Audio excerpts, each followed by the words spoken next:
සාදු සාදු සාදු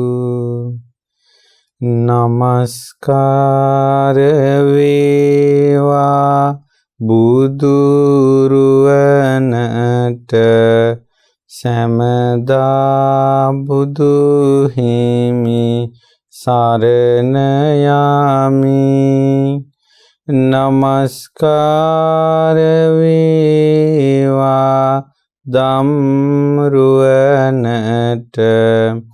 සෑමදා සදහම් සරණ යමි.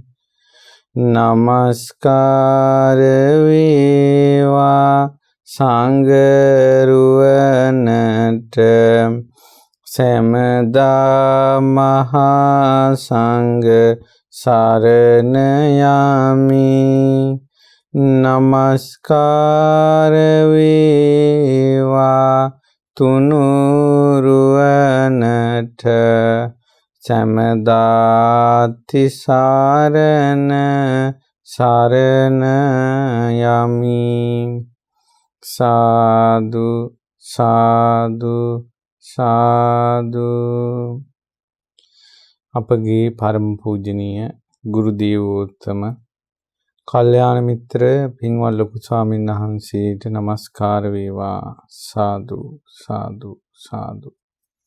අද දවසේ ඇසලපුම් පොය දවසේ ශ්‍රද්ධා රූපවාහිනිය සහ ලක්විරු ගුවන් විදුලියේ සජීවී විකාශය සඳහා අනුග්‍රහය දරන්නේ ඩුබායිහි පදිංචි පින්වත් සුදත් විජේසිංහ මහත්මයා සහ නිල්මිනී විජේසිංහ මහත්මිය, ඒ වගේම යසෝදා විජේසිංහ දියණිය විසින්. ඉතින් මේ පින්වතුන් අද පුම් පොය දවසේ බොහෝ දෙනාට ධර්මය අහන්න සලස්වන පින රැස් කර ගන්නවා. ඉතින් ඔබගේ ජීවිතවලට බොහෝ හිතසුව පිණිස පවතිනවා අද මේ ධර්ම දානය පැවැත්වීම. ඉතින් පින්වත්නි, අද ඇසලපුම් පොය දවසයි. ඇසලපුම් පොය දවසක තමයි ඒ සිද්ධාර්ථ මහ බෝධිසත්වයන් වහන්සේ තුසිත දෙව්ලොව සිට මහා මායා දේවියගේ මව්කුස පිළිසිඳ ගත්තේ. මේ ලෝකේට සම්මා සම්බුදුරජාණන් වහන්සේ නමක් පහළ වෙන්න මව්කුස පිළිසිඳ ගැනීම සිද්ධ වුණා ඇසලපුම් පොය දවසක. මහා බෝධිසත්වයන් වහන්සේගේ සසර ගමනේ අවසාන මව්කුසකට පැමිණීම. දසමසක් ඇවෑමෙන් වෙසක් පුම් පොය දවසක සිද්ධාර්ථ මහ බෝධිසත්වයන් වහන්සේ ලුම්බිනී සල්වනේ ලෝක ධාතු කම්පා කරවමින් ආශ්චර්ය අద్භූත ප්‍රාතිහාර්ය පාමින් බිහි වුණා. ඒ සිද්ධාර්ථ මහ බෝධිසත්වයන් වහන්සේ සඳක් වැඩිනවා වගේ වැඩුණි. ඇසලපුම් පොය දවසක තමයි සතර පෙර නිමිති දැකලා මහල්ලෙක් ලෙඩෙක් මලමිනියක් පැවිදිරුවක් කියන ඒ සතර පෙර නිමිති දැකලා ගිහිගේ අතහැරලා අබිනිෂ්ක්‍රමණය කළේ අද වගේ ඇසලපුම් පොය දවසක. දැන් අපි සංසාරේ අබිනිෂ්ක්‍රමණය කරනවා. දැන් මේ ජීවිතේත් අපි ගෙවල් අතහැරලා ආවා. ඒ වගේම ඔබ සංසාරේ තාපස ජීවිතවලට, ප්‍රවෘජා ජීවිතවලට ගෙවල් අත්හරින්න ඇති. හැබැයි අවසාන අත්හැරීම නෙවෙයි. ආයෙත් සසරේ ගෘහ ජීවිතයට වැටෙනවා. ආයෙත් කාම ලෝකෙට වැටෙනවා. නමුත් මහ බෝධිසත්වයන් වහන්සේගේ මේ මහා අබිනිෂ්ක්‍රමණය ආයෙ කවදාවත් කාම ලෝකෙට වැටෙන දෙයක් නෙවෙයි. එදා තිබූ පියවර මේ ලෝක ධාතුවේ කොයි තරම් జగතුන් සිටියත් ඔවුන්ට ඒ පියවර ආපස්සට හරවන්න බෑ. ඒ නිසා මහා අබිනිෂ්ක්‍රමණය කියලා කියනවා. ඇසලපුම් පොය දවසක සිදු වුණේ. සයවසර දුෂ්කර ක්‍රියා කොට වෙසක් පුම් පොය දවසේ ලෞතුරා සම්මා සම්බුදු බවට පත් වුණ අපගේ ලෞතුරා සම්මා සම්බුදුරජාණන් වහන්සේ ගයාවේ වජිරාසන මත සම්බුද්ධත්වයට පත් වී සත්සති ගත කොට දවස් 49කට පසුව උන්වහන්සේ පළවෙනි ධර්ම දේශනාව සිදු කරන්නේ නැත්නම් ධර්ම චක්‍රය පවත්වීම පිණිස පින්වතුනි රජවරුන්ට තියෙනවා ආඥා චක්‍රය. ඒ රජතුමාගේ ආඥාවත් එක්ක තමයි රාජ්‍යයේ අනසක පතුරවන්නේ. බුදුරජාණන් වහන්සේට තියෙනවා ධර්ම චක්‍රය. ගෞතම බුද්ධ ශාසනය පවතින්නේ ධර්ම චක්‍රයත් එක්ක. කුමද්ද මේ ධර්ම චක්‍රය? චතුරාර්ය සත්‍ය ධර්ම ප්‍රකාශිත 45 වසක් පුරාවට භාග්‍යතුන් වහන්සේ දේශනා කොට වදාළ ඒ උතුම් ධර්ම විනයයි. ඒ තමයි ධර්ම චක්‍රය. මේ පළවෙනි ධර්ම චක්‍රය ප්‍රවර්තනය කරන්නට අපගේ තථාගත සම්මා සම්බුදුරජාණන් වහන්සේ ගයාවේ සිට වාරාණසී ඉසිපතනයට බොහෝ දුර ගෙවාගෙන සිරිපා සංගල මිහි මණ්ඩලයේ තබමින් වැඩම කළා. එදා උන්වහන්සේට සමග වචනයක්වත් කතා කරන්න හිටියේ මගදී මුණ ගැහුණු උපක විතරයි.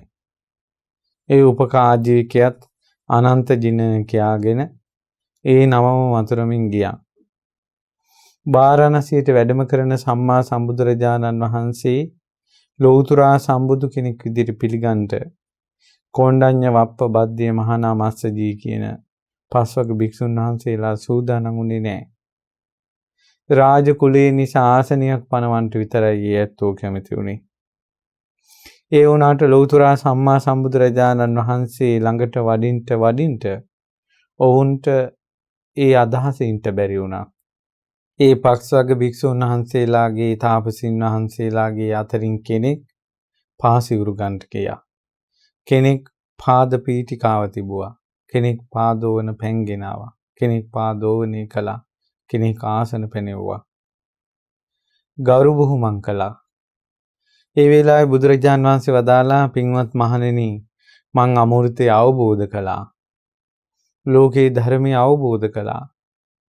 ඊට පස්සේ පිළිගන්න කැමති වුණේ නැහැ.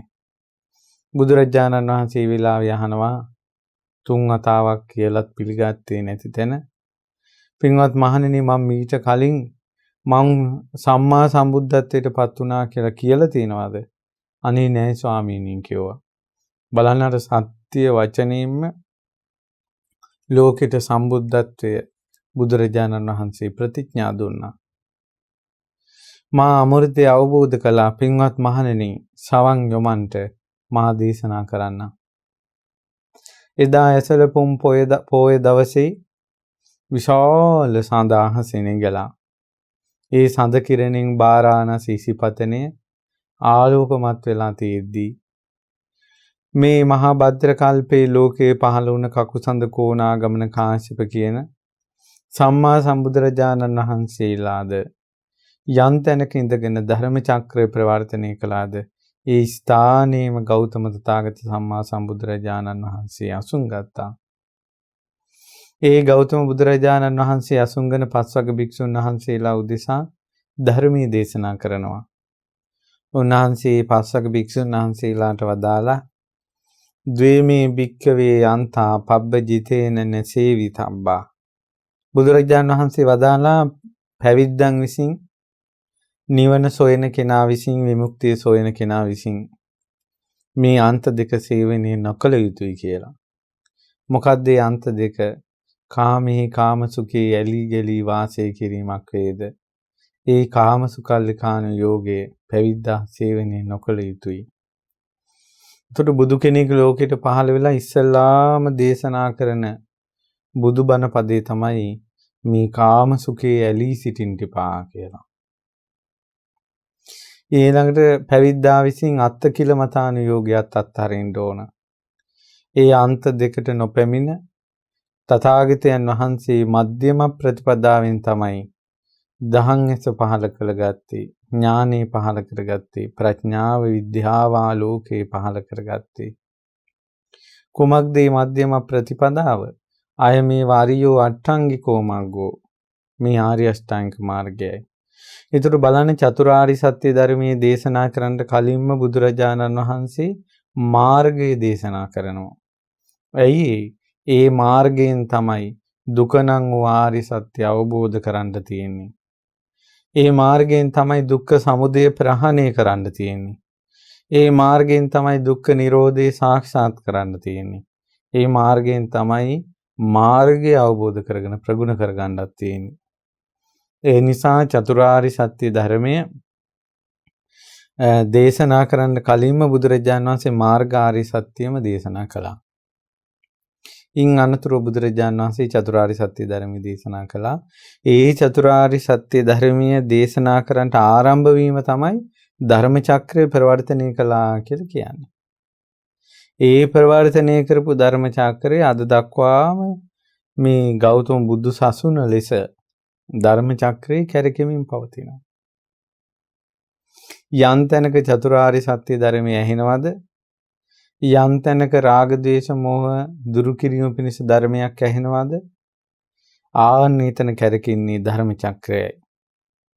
උතුට මේ ධර්ම චක්‍රේ තමා තුළට පමුණවා ගත්තට පස්සේ තමා තුලත් කැරකෙන දෙයක් තියෙනවා. තමා තුල කැරකෙන එක මොකද්ද? අගක් මුලක් නැතිව උපතින් උපතට කැරකි යන සංසාර චක්‍රය. උතුට අර ධර්ම චක්‍රේ තමා තුළට පමුණවා ගත්තට පස්සේ තමා තුළට පමුණවාගත්ත ධර්ම චක්‍රයෙන් පුළුවන් සංසාර චක්‍රේ සිඳලා දාන්න. ඉතින් ඒ නිසා පින්වත්නි අද වාගේ ඇසලපුම් පොයේ දවසක තමයි මේ අසිරිමත් භාග්‍යතුන් වහන්සේගේ උතුම් ශ්‍රී මුව මඩලින් ඒ චතුරාර්ය සත්‍ය ධර්ම ප්‍රකාශිත ධම්මචක්කප්පවත්තන සූත්‍ර දේශනාව සිද්ධ වුණේ. ඊළඟට පින්වත්නි ඇසලපුම් පොයේ දවසකම තමයි දැන් අපි ලංකාවේ ගත්තොත් එහෙම ඇසලපුම් පොයේ දවසේ තමයි අපි මිහිඳු මහරහතන් වහන්සේගේ ජීවිත කතාව ගත්තොත් මිහිඳු මහරහතන් වහන්සේ ළඟ අරිට්ඨ කුමරු තමන්ගේ යාළුවන් සමග පැවිදි ජීවිතයට පත් වෙන්නේ ඇසලපුම් පොයේ දවසක. ඊළඟට ඊතුරු ලංකාවේ පැවිද්ද ආරම්භ වෙන්නේ ඇසලපුම් පොයේ දවසක. බාරණසි ඉසිපතනි මේ අඤ්ඤා කොණ්ඩඤ්ඤන් වහන්සේ ඉස්සෙල්ලාම පැවිදි වෙන්නේ ඇසලපුම් පොයේ දවසක. මීට වර්ෂ 2609කට පෙර තමයි ධර්ම චක්‍රය මේ ලෝක ඉස්සෙල්ලාම ධම්ම චක්‍රය ඇසුනේ. මීට වර්ෂ 2609කට පමණ පෙර තමයි ඉස්සෙල්ලාම ශ්‍රාවක සංඝරත්නය බිහි වුණේ අඤ්ඤා කොණ්ඩඤ්ඤන් වහන්සේ. මේ ලක්දෙරණේද සිංහල පුත්‍රයෙක් ගෞතම බුද්ධ ශාසනය පැවිදුණෙත් ඇසලපුම් පොයේ දවසක. ඉතින් ඒ නිසා අපිට ගොඩාක් අපේ ජීවිතය හා සම්බන්ධ වෙලා තියෙන පුම් පොයේ දවසක්. ඒ වගේම තමයි ස්වර්ණමාලී මහා සෑරජානන් වහන්සේගේ මුල්ගල් තැබීමත් ධාතු නිධානයත් දෙකම සිද්ධ වුණේ ඇසලපුම් පොයේ දවසක. ස්වර්ණමාලී මහා සෑරජානන් වහන්සේ තුන් ලෝකෙටම අසදෘස මහා සෑයයි. ඒ වගේම මහත් වූ අසිරියක් තමයි ඇසලපුම් පොයේ දවසක් වන අද දිනේම බොහෝ දෙනාගේ ශ්‍රමයෙන් කාලයෙන් ධනෙන් බොහෝ දෙනාගේ බලාපොරොත්තුෙන් බොහෝ දෙනාගේ කැමැත්තෙන් ආසාවෙන් බොහෝ දෙනාගේ සාධුනාදයෙන් බොහෝ දෙනාගේ උපකාරයෙන් බොහෝ දෙනාගේ දහඩිය මහන්සිය හෙලීමෙන් ඉදි වුණ අපගේ පරම පූජනීය ගුරු දේවෝත්තම පින්වත් ලොකු ස්වාමීන් වහන්සේගේ සම්පූර්ණ අධීක්ෂණයෙන් ආශිර්වාදයෙන් මඟ පෙන්වීමෙන් ඉදි වුණ ශ්‍රී අඟුලිමාල මහා සෑරජානන් වහන්සේගේ ධාතු නිධානයත් අදටම යෙදුණා. ඉතින් ඒ නිසා මේ වාගේ මහා අසිරිමත් ආනුභාව සම්පන්න මේ සිංහල බෞද්ධයන්ටත් සකල ලෝකවාසී සියලු දෙනාටත් යහපත පිණිස පවතින පුම් පොහේ දවසක්. ඉතින් මට හිතුණා අද මේ පුම් පොහේ දවසේ බුදුරජාණන් වහන්සේගේ ධර්ම චක්‍රය කැරකි ගිය හැටි. ඊළඟට මේ ධර්ම චක්‍රයේ තමා තුළට පමුණවා ගත්ත නිසා සංසාර චක්‍රය සිඳගත් ජීවිත පිළිබඳව යම්කිසි විස්තරයක් කළොත් හොඳයි කියලා. ඒ නිසා පින්වත්නි මේ ලෝකයේ මෙහෙම දෙයක් තියෙනවා. ඒ තමයි මේ ධර්ම චක්‍රයේ කැරකි යනකොට එහෙම නැත්නම් මේ උතුම් ශ්‍රී සද්ධර්මයේ ඇසෙනකොට ඒ ශ්‍රී සද්ධර්මයේ තමා තුළට යම් කෙනෙක් පමුණවා ගත්තොත් තමන්ගේ සංසාර චක්‍රයේ සිඳලෙනවා කියලා මතක් කළානේ. පින්වතුනි මේ ලෝකේ ඉන්නවා රාගයෙන් පීඩා විඳින අය. මේ ලෝකේ ඉන්නවා ද්වේෂයෙන් පීඩා විඳින අය. මේ ලෝකේ ඉන්නවා මෝහයෙන් පීඩා විඳින අය. මේ ලෝකේ ඉන්නවා ඉරිසියාවෙන් පීඩා විඳින අය. වෛරයෙන්, ඊළඟට එකට එක කිරීමෙන්, මාන්නයෙන්, ඊළඟට බද්ධ වෛරයෙන්, ඒ වගේම කුහක කමින්, ගුණමකු කමින්, සල්ලාල කමින් නොයේක් විදිහට ජීවත් වෙන ජීවිත අපි ගත්තොත් එහෙම මිනිස්සු 100ක් ගත්තොත් චරිත 100ක්. මිනිස්සු 1000ක් ගත්තොත් චරිත 1000ක්. කෝටි 700කට වැඩිය ජනයා දෙස බලද්දී ජීවිත කතා කෝටි 700 ගාන. හැබැයි මේ කෝටි 700 ගානක් ජීවිතවලට මේ ධර්ම චක්‍රයේ පමුණවා ගත්තොත් භාග්‍යතුන් වහන්සේගේ පිරිසුදු ශ්‍රී සද්ධර්මයේ චතුරාර්ය සත්‍ය ධර්මයේ ප්‍රකාශිත මේ ධර්මයේ තමන්ගේ ජීවිතයට පමුණවා ගත්තොත් ඒ ජීවිතේ කොටස් 4කට බෙදෙනවා. ඒ 4 එක්කෝ සෝතාපන්න, එක්කෝ සකදාගාමී, එක්කෝ අනාගාමී, එක්කෝ අරහත්. එක්කෝ සෝවාන් මාර්ගඵල, සකදාගාමී මාර්ගඵල, අනාගාමී මාර්ගඵල, අරහත් මාර්ගඵල කියලා 8 දෙනෙක්. උතුර කෝටි 700 ගානකට වඩා ජීවිත 8කට කිටි කරනවා. වර්ග කරනවා මේ ධර්ම චක්‍රය. ඒ වර්ග කළාට පස්සේ මේ 8 දෙනාම අනිවාර්යෙන් පමුණවනවා අමාමහ නිවනට. ඒක ධර්ම චක්‍රයෙන් කරන්නේ. ඇඳිවත නැතිව සිහි විකල්ව ගිය පටාචාරාගේ ජීවිතයට ධර්ම චක්‍රය පැමිණුණා. ඇය අරහත් වුණා. මුලාවී දරුවට පණ දෙන්න සොයාගෙන ගිය කිසා ගෞතමගේ ජීවිතයට ධර්ම චක්‍රය පැමිණුණා. ඇය අරහත් වුණා. ඊළඟට මාන්නෙන් හිටපු මිනිසුන්ගේ ජීවිතයට ධර්ම චක්‍රය පැමිණුණා. ඔවුන් අරහත්ත්වයටපත් වුණා. ඊළඟට සාරිපුත්ත මොග්ගල්ලාන මහා කස්සපානන්ද නන්ද රාහුල ආදී උත්තමයන්ගේ ජීවිතවලට ධර්ම චක්‍රය කැරකුණා. ඒ උත්තමයන් වහන්සේලා අරහත්ත්වයටපත් වුණා. මේ ධර්ම චක්‍රයෙන් කරන දේවල් අම්බපාලි විමලා ආදී වූ ගණිකාවන්ගේ ජීවිතවලට ධර්ම චක්‍රය ප්‍රවර්තනය වුණා. ඔවුන් අරහත්ත්වයටපත් වුණා.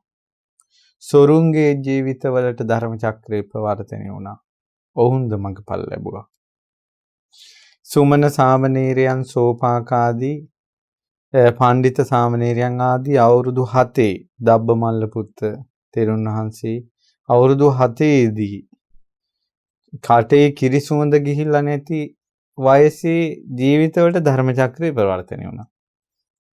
ඒ උත්තමයෝ ඉරසඳ තමන්ගේ අතින් ස්පර්ශ කරන මහා මුනිවරු බවට පත් වුණා. මේ මහා තෙරුන් වහන්සේලා අවබෝධ කරන අමා මහ නියමන නම් වූ ඒ ගම්භීර ශ්‍රී සද්ධර්මයේ කටේ කිරිසුඳ ගිහිලා නැති පුංචි දරු සිඟිත්තන් අවබෝධ කළා.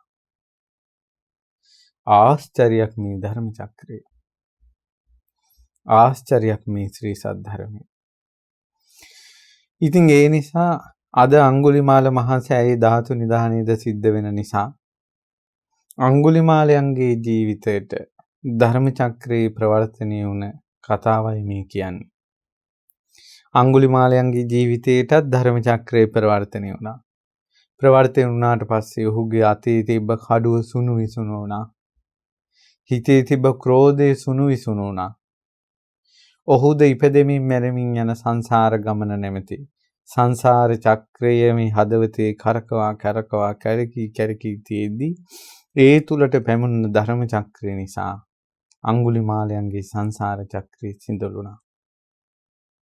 උන්වහන්සේ අරහත්ත්වයටපත් වුණා. කල්පයක් පවතින තේජසින් සත්‍යක්‍රියා කළා.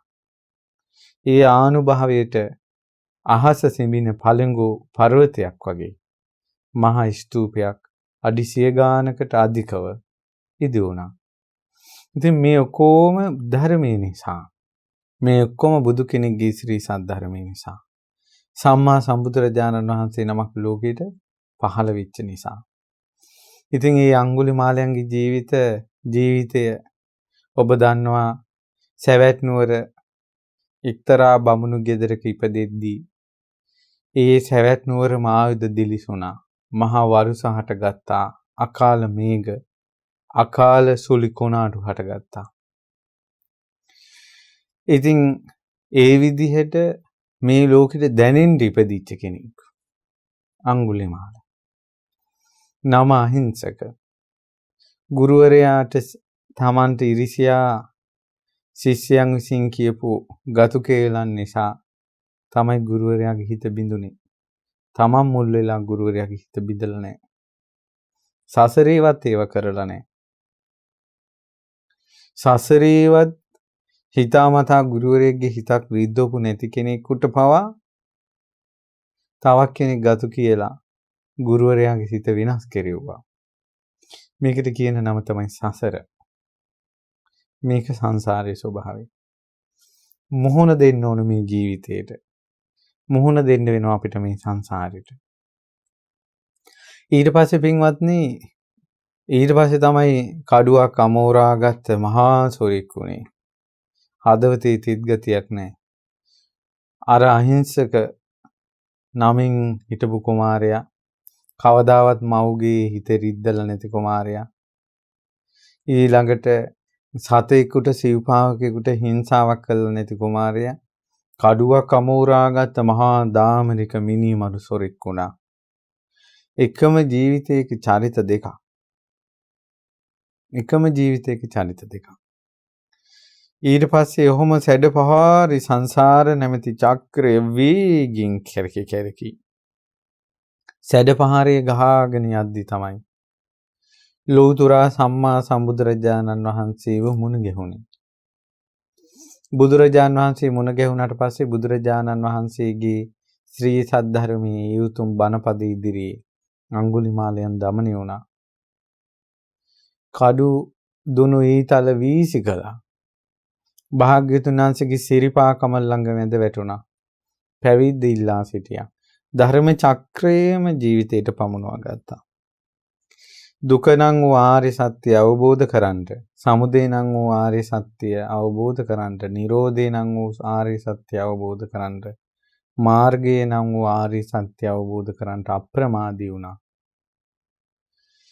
ඒ අප්‍රමාදීම ඇලි වාසය කළා. ලෝකෙන් එන බැනුම්, ලෝකෙන් එන උපවාද, තමාට දානි නැතිවීම, අහක යන ගල් වැදිලා පාත්‍රේ කැඩෙන එක, ඒව ප්‍රශ්නයක් කරගත්තේ නෑ. ඒව ප්‍රශ්නයක් වෙන්නේම ප්‍රමාදී වූ කෙනාටමයි. අප්‍රමාදී වූ කෙනාට මේ ලෝකයෙන් එන මේ දුක්, කංකටොළු, කරදර, අටලෝ දහම කැරකී යන්නේක අප්‍රමාදී වූ කෙනාට ප්‍රශ්නයක් වෙන්නේ නෑ. ප්‍රමාදී වූ කෙනාටමයි ප්‍රශ්නේ වෙන්නේ. ඉතින් ඒ නිසා අප්‍රමාදී ඇලී වාසය කළා. උන්වහන්සේද සම්මා සම්බුදුරජාණන් වහන්සේගේ ශාසනයේ අරහත්වයට පත් වුණා. අරහත්වයට පත් වෙලා ඒ අඟුලිමාලයන් මේ ලෝකෙට බොහෝ ආශිර්වාදයක් කළා. ඒ තමයි කුසදරුමවක් දරුවන් බිහි කරගෙන ඉන්න බැරි වෙලාවේ, මෝඩ ගර්භව සිටි වෙලාවේ කරපු සත්‍යක්‍රියාව. ඔබ මේ ගැන ගොඩක් විස්තර දන්න නිසායි මම මේ කෙටියෙන් කිව්වේ. මට අද උවමනා වුණා පින්වතුනි, ඒ අඟුලිමාලයන්ගේ ජීවිතේ චරිත දෙකක් තිබ්බනේ. එකක් තමයි අහිංසක කියන චරිතේ, අනිත් එක තමයි අඟුලිමාල චරිතේ. රහතන් වහන්සේ කියන්නේ වෙනම එකක්. ඒකට අහිංසක තමයි අඟුලිමාල උනේ. චරිත දෙකක්. ඔබ දෙස බලන්න. ඔබ මේ ලෝකෙට පහළ වෙනකොට රාග දේශ මොහ කියලා දෙයක් දන්නේවත් නැහැ. නමුත් දැන් කොහොමද ඔබගේ හිතවල ස්වභාවය? රාගයෙන් පීඩා විඳිනවා, ද්වේෂයෙන් පීඩා විඳිනවා, මෝහයෙන් පීඩා විඳිනවා. ඉපදෙනකොට ඇඟේ නූල් පොටක් නැතුව ඉපදුනේ. අපි අරගෙන ආවෙත් මේ දෙතිස් කුණප කොට්ටාසේ. නූල් පොටක් බාහිරව කියලා අරගෙන ආවේ නැහැ. අම්මත් එක්ක සම්බන්ධ වෙලා හිටපු පෙකිනි වැලත් කඩාගෙනම තමයි අපිත් ඉපදුනේ. පෙකිනි වැලේවත් සම්බන්ධේ නැතුව ඉපදුනේ. එහෙම ඉපදිලා මැරෙනකොට අල්ලගන්න දේවල් ටික බලන්න. අර ඉඩම, මේ ඉඩම, අහවලා මගේ, ඔයා මගේ, දරුවෝ මගේ, මගේ කියලා කොච්චර ගොඩක් අල්ලා ගන්නවද කියලා බලන්න මැරෙනකොට. අපිම මේ ජීවිතේ චරිත කීයක් වෙලාද? මෙන්න මේ විදිහට එකම කෙනා චරිත කිහිපයක් වෙන නිසා කලකිරෙනවා. අවබෝධයක් කරා යන්න ඒකම ප්‍රස්තුතයක් කරගත් අවස්ථා තියෙනවා. මේ චරිත වෙනස් වීම. මම ඒකට උදාහරණයක් කියන්නම් අඟුලිමාල මහරහතන් වහන්සේගේ ජීවිතේම. මේ අඟුලිමාලයන්ගේ සංසාර ජීවිතය. ජයද්දිස ජාතකයේ පින්වත්නි මව් පෝෂණය කරන මව්ට සිනහවන්ත එක්තරා භික්ෂුන් වහන්සේ නමක් හිටියා. එතකොට මේ භික්ෂුන් වහන්සේ මව්ට මේ උපස්ථාන කරනවා, පියාට උපස්ථාන කරනවා. ඒ ගැන බලනවා. බුදුරජාණන් වහන්සේ මේට ප්‍රශංසා කළා. බුදුරජාණන් වහන්සේ වදාලා අතීතයේ විච්ච සිද්ධියක් දේශනා කරන්න. බුදුරජාණන් වහන්සේ ඒ මොහොතේ තමයි මේ විස්තරය අතීත විස්තරය වදාළේ. අතීතයේ පින්වත්නි කම්පිල්ල රට උත්තර පංචාල කියලා මේ රජ කෙනෙක් හිටියා. ඔහුගේ අගමේසියට කුසේ දරුවෙක් පිහිටියා. සංසාරේ ඒ අගමේසියට වෛර කරපු යක්ෂණියක් හිටියේ. යක්ෂණිය උඹට ඉපදෙන දරුවා මං කනවා කියලා සාප කළා සංසාරේ. කලින් මේ පටලැවිලක් මොකක් හරි. ඊට පස්සේ මේ රජ බිසවට ඉපදෙන දරුවා කනවා මේ යක්ෂණි. ඔන්න ඔය වගේ සිද්ධි අදත් තියෙනවා. ඊ කාලේ නම් දරුවා ඉපදුනාට පස්සේ ඇවිල්ලා ඒ අම්මට පේන්නම තමයි මේ යක්ෂණි දරුවෝ කාලා තියෙන චර ගාලා. අද කාලේ තියෙනවා කුස ගෆ්සා කරනවා. ඒ දරුවා බිහි වෙන්න දෙන්නේ දරුවෝ ඒ දරු බිල්ල ගන්නවා. ඒ වගේ ස්වභාවයෙන් ලෝකේ තියෙනවා. ඊට පස්සේ මොකද වුනේ? මේ විදිහට දරුවෝ දෙන්නේ කෑවා. තුන්වෙනි පාර රජතුමාගේ අගබිසවට දරුවා බිහි වෙනකොට ගොඩාක් ආරක්ෂාව දාලා තිබ්බේ වටේට. මේ දරුවා බිහි වෙලා තියෙනකොටම ආර යක්ෂණී ඊව වැටිලා ආයෙ ආවා. ඒකට මේ යක්ෂණී එන බව පේන්නේ අම්මට විතරයි.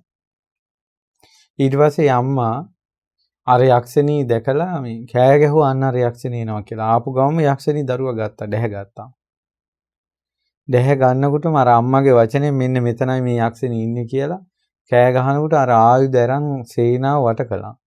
වට කරනකොට යක්ෂණී එක පිම්මට මාලිගාවේ ඉඳලා දොරටුවට එක පියවරක්, දොරටුවේ ඉඳලා වනයේට එක පියවරක් ගානේ පැනලා ගියා. මේ දරුවා දැන් මෙහෙම කරගෙන අල්ලගෙන පැනලා යනකොට අර මේ උඩුකය නිර්වත්ව ඉන්න අර යක්ෂණීගේ මේ පපුව ස්පර්ශ වුණා අර පොඩි දරුවගේ. පුංචි දරුවෙක් ඉපදුනාට පස්සේ ඒ දරුවා හැම වෙලාවෙම බලන්නේ කිරි හොයන්නේ. කුස ගින්න නිවා ගන්න. ඊට පස්සේ මේ යක්ෂණීගේ පපුවෙන් කිරි උරන්න ගත්තා දැන් මේ අර පොඩි දරුවා. පුංචි දරු සිඟිත්තෙක් එහෙම මේ යක්ෂණීගේ පපුවෙන් කිරි උරනකොට අර යක්ෂණීට නොදැනීම දරු දුක හටගත්තා. දරු දුක හටගත්තාට පස්සේ යක්ෂණී කිරි පොවලා ඒ දරුවා පෝෂණය කළා කන්න නැතුව. මට මේ විස්තරේ කියනකොට මතක් වුණා දැන් බලන්න අර වෛරය ඉන්නේ අම්මලා අතරනේ. ඒ නිසා මේ අම්මලාගේ වෛරයට දරුවෝ ගොදුරු වුණා. නමුත් දරුවා තුල වෛරයක්වත් මොකක්වත් නැතුව දරුවා මෛත්‍රී සහගත වෙච්ච නිසා අර යක්ෂණීට ඒ දරුවා ගොදුරු කරගන්න බැරි වුණා. ඒ නිසා සමහර ගෙවල් වල ප්‍රශ්න තියෙන්න පුළුවන්. වෙන පටලැවිලි නිසා පරිගැනීම නොපෙනෙන ලෝකේ වුණා. හැබැයි සමහරට තමන් ඒකට අදාළ නැහැ. නමුත් තමන් ගොදුරක් වෙලා ඒකට. හැබැයි තමන් මෛත්‍රියෙන් ඉන්නවනම් ඒ මෛත්‍රිය බලයෙන් තමන්ට කරදර කරන්න එන බලවේග දමනය වෙනවා. මට මුණ ගැහිලා තියෙන ඒ වගේ අය. මට එක මුණ ගැහුණා එක මේ පවුලක්. ඒ පවුලේ අය ගොඩක් කරදර වලට පත් වෙලා හිඟමනට වැටෙන විදිහට කරදර ඇවිල්ලා. ඒතකොට මේ අයට හරියට ප්‍රකට වෙලා තියෙනවා මේක කවුරු හරි Tamanට කරපු කරදරයක් කියලා.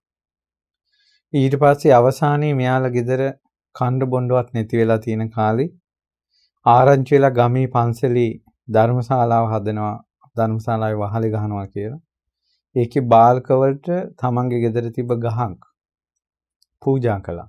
ඒ ගහ ළඟට ගිහිල්ලා මේක මේ බුද්ධ ශාසනයට සංඝයාට පූජා කරනවා ධර්මශාලාව හදන්න මේ පින් බලෙන් අපිට කරදර කරන්නා වූත් කරදර නොකරන්නා වූත් හදිහුණියම් කරන්නා වූත් අපි මේ හිඟමනට දමන්නා වූත් සියලුම පෙනෙන නොපෙනෙන සියලු දෙනාට මේ පින් අනුමෝදන් වෙලා සුවපත් වේවා කියලා පින් දීලා.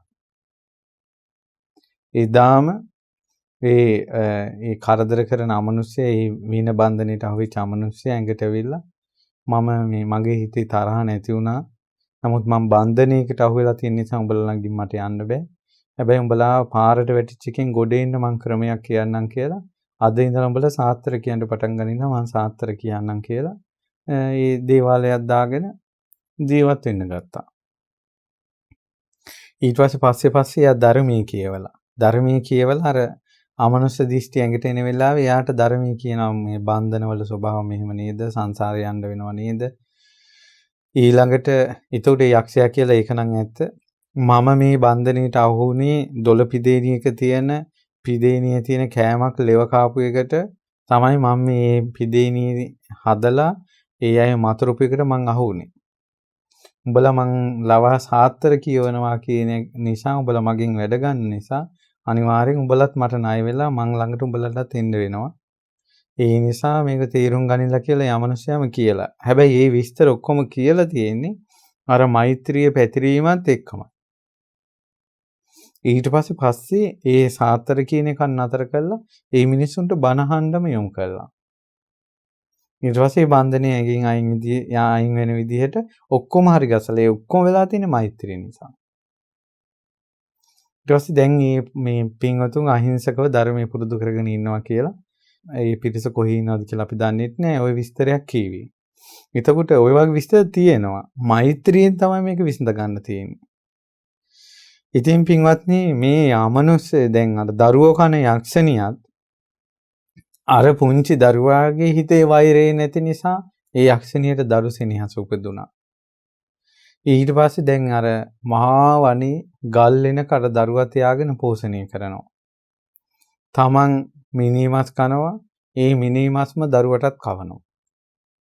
කවලා මහා හැඩි දැඩි කළු ශරීරයක් එක්ක මහා මේ මිනිස්සේ කරලිනේ හැදුනා. මිනිමස් කාලම. ඊට පස්සේ දැන් යක්ෂණිය පේන්නේ නැති වෙන්න යනවා. දැන් මෙයාට යන්න බෑ. මෙයා මිනිස්සෙක්නේ. ඊට පස්සේ යක්ෂණිය මොකද වුනේ? යක්ෂණිය මන්ත්‍ර බලෙන් තියෙන බෙහෙත් මුලා ඒ ළමයාගේ අතට දුන්නා.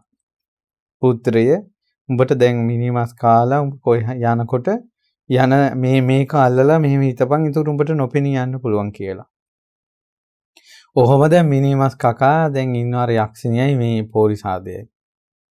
එහෙම ඉන්නකොට දැන් ඔය කාලේ වෙනකොට දැන් අර දරුවා හදා වඩා ගන්නත් එකත් එක්ක යක්ෂණී ආයෙ ගියේ නෑ රජමාලිගාවට. ඒ අතරේ අර මහ බිසෝන් වහන්සේට තව දරුවෙක් ලැබුණා. මහරජතුමාගේ ඇවෑමෙන් පස්සේ ඒ දරුවා රජකමටපත් වුණා. ඒ රජතුමාගේ පුත්‍රයෙක් විදිහට මහා බෝධිසත්වයෙ ඉපදුණා. අලීන සත්තු. ඒ කුමාරයාගේ නම අලීන සත්තු. ඒ අලීන සත්තු කුමාරයාත් රජමාලිගාවේ වැඩෙනවා. දැන් මහ වනේ අර සිද්ධිය සිද්ධ වෙනවා. කාලයක් යනකොට වෙසමුණි රජුරවන්ට උපස්ථාන කරන්නට යන යක්ෂණී. ඒ යක්ෂණී ඒ මේ වෙසමුණි රජුරවන්ගේ ඒ උතුරු කුරු දිවයිනේම එහෙම මේ මැරිලා ගියා. අර යා මේ මිනිමස් කන යා පෝරිසාදයා තනි වුණා. මේ පෝරිසාදයා දැන් තනියෙන් මිනිස්සු මරාගෙන කනවා. මෙහෙම මිනිස්සු මරාගෙන කද්දී මේ පෝරිසාදයාගේ අතින් අර බෙහෙත් මුල නැති වුණා. බෙහෙත් මුල නැති වෙච්ච ගමන් නොපෙනී යන්න බෑ. නොපෙනී යන්න බෑ දැන් පේන්නම ඉන්නවා. ඉතින් මිනිස්සු පැමිණිලි කළා මහරජුරවන්ට රජතුමනි මිනිමස් කන යකෙක් පේන්නම ඉන්නවා සෝනේ කියලා. රජුරෝකේ එහෙනම් වට කළා අල්ලපල්ලා කියලා. ඊට පස්සේ මිනිස්සු සෝහන වට කළා. සේනාව විශාල සේනාවක් සෝහන වට කළා. සෝහෝන වට කරලා අවි ආයුධ අතින් අරන් වට කරනකොට අර යක්ෂයා හොඳටම බය වුණා. අර මිනිස්සෙක් මේ. නමුත් කළු ගැහිච්ච මිනිමස් කන කවදාවත් දත් මෙදලා නැති, කවදාවත් වස්ත්‍රයක් ඇඳලා නැති, කවදාවත් නාලා නැති, කවදාවත් කොණ්ඩේ කපලා නැති, කවදාවත් රැවුල කපලා නැති, කවදාවත් මූණකට හොදාගෙන නැති ඒ මිහි පිට යක්ෂයෙක්. ඔහු හොඳටම බය වුණා. බය වෙලා මර බයට කෑ ගහගෙන මිනිස්සු පැත්තට දිව්වා. මිනිස්සු ඇයි වටේම වට කළානේ. මර බයට කෑ ගහගෙන මිනිස්සු පැත්තට දිනනකොට යකෙක් කෑ ගහගෙන ළඟට එනවා කියන බයට මිනිස්සු පැන්නා. ඒතර වට කරන්න ආපු මිනිස්සු ආයුධ දාලා පැන්නා. දැන් අද කාලේ තියෙන ලොක්කෝ ආගේ වට කළාට මොනවාරි සද්දයක් ආපු ගමන් හොයාගන්නේ කොහෙද මේ කට්ටිය වට කරපු අය හොයාගන්න නැහැ. ඊට පස්සේ මොකද උනේ? මේ යක්ෂයා කෑ ගහගෙන කැලේටම පැන්නා. දැන් කැලේට ගිහිල්ලා කැලේ ඉන්නවා. කැලේට එන මිනිස්සු කනවා. සංසාරේ පුදුම ජීවිතයක්. මේ ජීවිතය ඇත්තටම මේ කියන්නේ අඟුලිමාලයන් ගැන. මේ මිනිමස් කන මේ මිනිසෙක් එක්කලා ඉන්නේ අඟුලිමාල. සංසාරේ. කැලේට එන මිනිස්සු ඉවරයි. රජතුමත් මෝදඩේමිය යන්න පිටත් වුණා. මෝදඩේමිය යන්න පිටත් වෙනකොට අර සුතසෝම ජාතකයේ වගේම බමුණේ රජතුමනි විශාල සිතක් සැලසෙන දහම් ගාථා 4ක් තියෙනවා. ඔබ වහන්සේට කියන්ටයි ආවේ කියලා ආවා. රජතුමා කිව්වා මෝදඩේමියට දැන් මම පිටත් වෙලා ඉන්නේ. ඒ නිසා මේ බ්‍රාහ්මණය මමත් ආසයි ඔය ගාථා අහන්න. අපි මෝදඩේමි ගිහිල්ලා ආවට පස්සේ සොලොස් කලයකින් සුවඳ පැන්නාලා මම ඔය බණපද ටික අහන්න කැමතියි. ඒ නිසා ඔබ මාලිගාවේ ඉන්න කියලා ඒ කටයුතු සම්පාදනය කරලා අපි ආවට පස්සේ අනිවාර්යෙන් අහමු. මම ධනෙන් ඔබට තුටුපඬු දෙනවා කියලා පොරොන්දු දුන්නා. පොරොන්දු දීලා මෝදඩේමි ගියා. මෝදඩේමි ගිහිල්ලා මෝ වට කරනකොට රජුරෝ ළඟින්ම මුවෙක් පැන්නා. ඒතකොට ඒ කාලේ චාරිත්‍රය තමයි කවුරු හරි ළඟින් මුවෙක් පයින්නවා නම් එයාම ගිහිල්ලා මුව අල්ලනවා.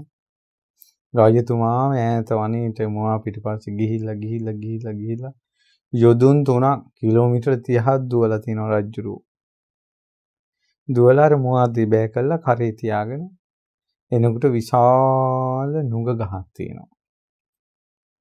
ඒ විශාල නුග ගහ යට නිදාගත්තා. ඔය විශාල නුග ගහේ ඇතුලේ බෙනේක තමයි අර පෝරිසාදයා ඉන්නේ.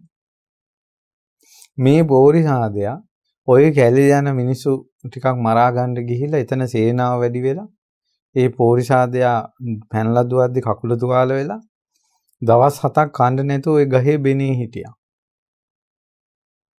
ඊටට ඒ දවස් 7ක් ගහේ බෙනේ ඉන්නකොට මේ අර මුවෙක් ගෙන ආපු සද්දේ අර මිනිස්සෙක් ආපු සද්දේ ඇහුණා. ඇහිලා බෙනේ ඇතුලෙන් හොඳට බලලා අර රජතුමා මුවා එතන දාලා ගහ යටම නිදාගත්තා.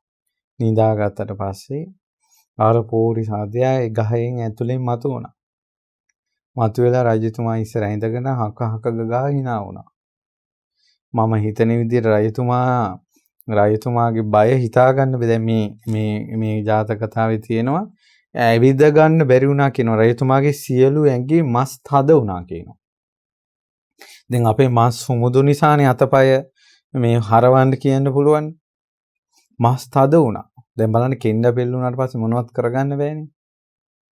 ඒ යකා දකිනකොටම ඇඟේ මස් තද වුණා කියන ඇවිද ගන්න බෑ. ඊට පස්සේ රජතුමාගෙන් අහනවා තෝ කවුද? ඊට පස්සේ කිව්වා මං මේ කම්පිල්ල රටේ ජයද්දිස රජුරු කියන්නේ මට කියලා කිව්වා.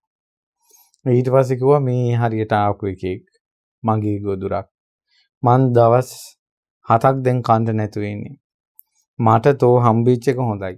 දැන් තෝ කනවා. ඊට පස්සේ කිව්වා මාව බේරන්න මේ මුවා කන්න. ඊට පස්සේ කිව්වා තෝ මොනවද දැන් මේ කියන්නේ? තෝ කෑවට පස්සේ මුවත් මට ආйти. මංගී ඒවා මට දෙන්න උවමනාවක් නැහැ කිව්වා. ඊට පස්සේ අර රජුරෝ අත් දෙක එකතු කරලා වැන්දා. කොච්චර බය වුණාද කියනවනම් ළඟ කඩුවක් තියෙනවා, දුනුයි තල තියෙනවා, රාජ ශිල්පස් තියෙනවා. ඒ ඔක්කොම අමතකයි. ඒ ඔක්කොම අමතකයි. ඇයි කවදාවත් නියපොතු කපලා නැති, කවදාවත් රැවුල කපලා නැති, කවදාවත් කොණ්ඩේ කපලා නැති, කවදාවත් දත් මෙදලා නැති, කවදාවත් මූණ හොදලා නැති, ඇඟේ වස්ත්‍ර නූල් පොටක් නැති ඔය යක්ෂයෙක් ඉස්සරහින් ඉන්නවා. මිනිස්සයාගේ. මනුස්ස කියලා කතාවක් මෙතන නෑ දැන්. ඊට පස්සේ රජුරෝ අනේක ප්‍රකාර දේවල් වලින් දියුරුවා. මට එකම එක ප්‍රශ්නයයි තියෙන්නේ ඒ තමයි අර බ්‍රාහ්මණයාගේ ගාථා ටික මං අහලා ඒකට මේ වස්තුව දීලා එන්නම්. උතුර බලන්න අර සුතසෝම ජාතකය අහලා තියෙන අය දන්නවා මේ විදිහම සිද්ධියක් සුතසෝම ජාතකයේ සිද්ධ වෙනවා. දැන් මේවා බලාගෙන යනකොට තේරෙනවා සමහර අය මූණ දෙන ජීවිතේ සංසිද්ධි ජීවිතෙන් ජීවිතේටම එක ජීවිතයක් දෙකක් නෙවෙයි ගොඩාක් ජීවිතවලදී මූණ දෙන්න වෙනවා. ඒ නිසා ඔය දුක් විඳින මිනිස්සුන්ට මේ කියන්නේ සමහරලාට ස්වාමියාගේ ප්‍රශ්න, බිරිඳගේ ප්‍රශ්න, දරුවන්ගේ ප්‍රශ්න නිසා දුක් විඳින ජීවිතේ නොයේක් හැලහැප්පින් වලට මූණ දීලා දුක් විඳින මිනිස්සුන්ට පින්වතුනි සමහර වෙලාවට ඕක ජීවිතෙන් ජීවිතයට යනවා. ජීවිතෙන් ජීවිතයට යනවා. හොඳම දේ ඕක මේ ජීවිතේම වෙනස් කරන එක. ඔබගේ සංසාර ගමන වෙනස් කරන්න පුළුවන් නේම ධර්මයෙන්. ඔබ මේ ජීවිතේ තිසරණයට පැමිණිලා මේ ආර්ය සත්‍ය අවබෝධ කරගෙන ඒ ධර්මය අවබෝධ කරගන්න පැත්තකට ඔබ ආවේ නැත්තම් ඔබ ඔය දැන් මූණ දෙන ප්‍රශ්න කරදර සසරෙත් ওই විදිහටම හම්බ වෙයි. මේ අඟුලිමාලයන්ට මේ සංසාරේ වෙච්ච දේවල් ආවනේ ජීවිතෙන් ජීවිතයට එකම විදිහට. පුදුම සහගතයිනේ. ඊට පස්සේ අර සත්‍ය මත සපත කරපු නිසා එහෙනම් ගිහිල්ලා වරකියෝ. ඊට පස්සේ ඔන්න දැන් රජතුමා මාලිගාවට ගිහිල්ලා සුවඳ පැන් කලවලින් නාලා අර ගාථා අහලා ඒ ඔහුට වස්තුව දීලා පුත්‍රයාට රාජ්‍ය පැවරු අලීන සත්තු. අලීන සත්තු කුමාරයා කියලා ඉපදුනේ අපේ මහ බෝධිසත්වයෝ. අලීන සත්තු කුමාරයාට රාජ්‍යය පැවරුණා. අලීන සත්තු කුමාරයා කිව්වා මට බෑ මේ රාජ්‍ය ගන්න. මගේ පියා යක්ෂයෙකුට ගොදුරු වෙද්දී මට රජකම් කරන්න බෑ කිව්වා. රජතුමනි ඒ නිසා මම මගේ ජීවිතේ ඔබට පවරනවා. ඔබගේ ජීවිතේ මං ගන්නවා. ඔබ වෙනුවෙන් මම යක්ෂයාට ගොදුරු වෙනවා. ඊට පස්සේ කිව්වා ප්‍රිය පුත්‍රය උඹ යකෙකුට ගොදුරු වෙලා මං ජීවත් වෙලා ඇති වැඩක් නැහැ. ඒ නිසා කවදාවත් මං උඹ යවන්නේ නැහැ කිව්වා. ඊට පස්සේ කියනවා පිය රජතුමනි එහෙම කරන්න එපා. මොකද දැන් මම සපත කරලා මගේ ජීවිතේ ඔබට පැවරුවා. ඔබ මැරෙනවා කියලා කියන්නේ අනිවාර්යෙන් මමයි එතන මැරෙන්නේ. ඒ නිසා මම යනවා මේ යක්ෂයා ළඟට. එතකොට සමහරලාට සංසාරයේ යක්ෂයා দমনය කරන්නට හේතු සම්පත්තිය සහ සංස්කාර තියෙන්නේ මහ බෝධිසත්ව නිසා ඒ ටික ටික රජතුමාගේ හිත නැමුණා කුමාරයා යවන විදිහට. රජතුමාට මතක් වෙන්න ගත්තා කුමාරයාගේ චතුර බව, දක්ෂ බව, නුවණැති බව, ඊළඟට පුණ්‍යවන්ත බව. ඒ නිසා රජතුමාට ඉවක් වගේ ආවා මගේ පුතා බේරී කියලා. අවසානයේ කැමති වුණා. ඊට පස්සේ පුත්‍රයා සියලු දෙනා හඬද්දී වැළපෙද්දී උදෑසනම පෝරිසාදයට ගොදුරු වෙන්න යක්ෂයාට ගොදුරු වෙන්න පිටත් වුණා. මේ පිටත් වෙනකොට මේ මහා රජුරෝ සත්‍ය ක්‍රියා කරනවා. වරුණ, චන්ද්‍ර ආදී ඉන්ද්‍ර නොයෙක් දෙවි දේවතාවුන් වහන්සේලා ඉන්නව නේද? මේ පියාට දිවි පුදල යන මේ පුත්‍රයා බේරගන්ට මේ සියලු ලෝකපාලක දෙවිවරුනි නුඹලාට බාරයි. අම්මා එහෙම වැළපිලා කලන්ත දාලා වැටුණා. මව් දේවිය සත්‍ය ක්‍රියා කරනවා. දණ්ඩකාරණ්‍ය ශූන්‍ය භූමියක් වුණා නවවිධ වර්ෂ ඇවිල්ලා. ජන ශූන්‍ය වුණා. සාපලත් බිමක් වුණා. එදා ඒ රාජ්‍යයේ හිටපු සියලුම දෙනා වැලි වර්ෂාවකින් වැහිලා ගියා. එදා ඒ දණ්ඩකාරණ්‍ය කියන ඒ ගමට ආපු රාම කියන පුත්‍රයා තමන්ගේ දෙමව්පියන්ට අපෝපස්ථාන කර කර හිටපු කෙනෙක්. ඔහු අර ආයුධ වර්ෂා වැලි වර්ෂා අහසෙන් එද්දී ඒ දණ්ඩකාරණ්‍ය සම්පූර්ණ ජනශූන්‍ය වුණේ ඍෂින් වරුන්ගේ සාපේකින් දේව සාපේකින්.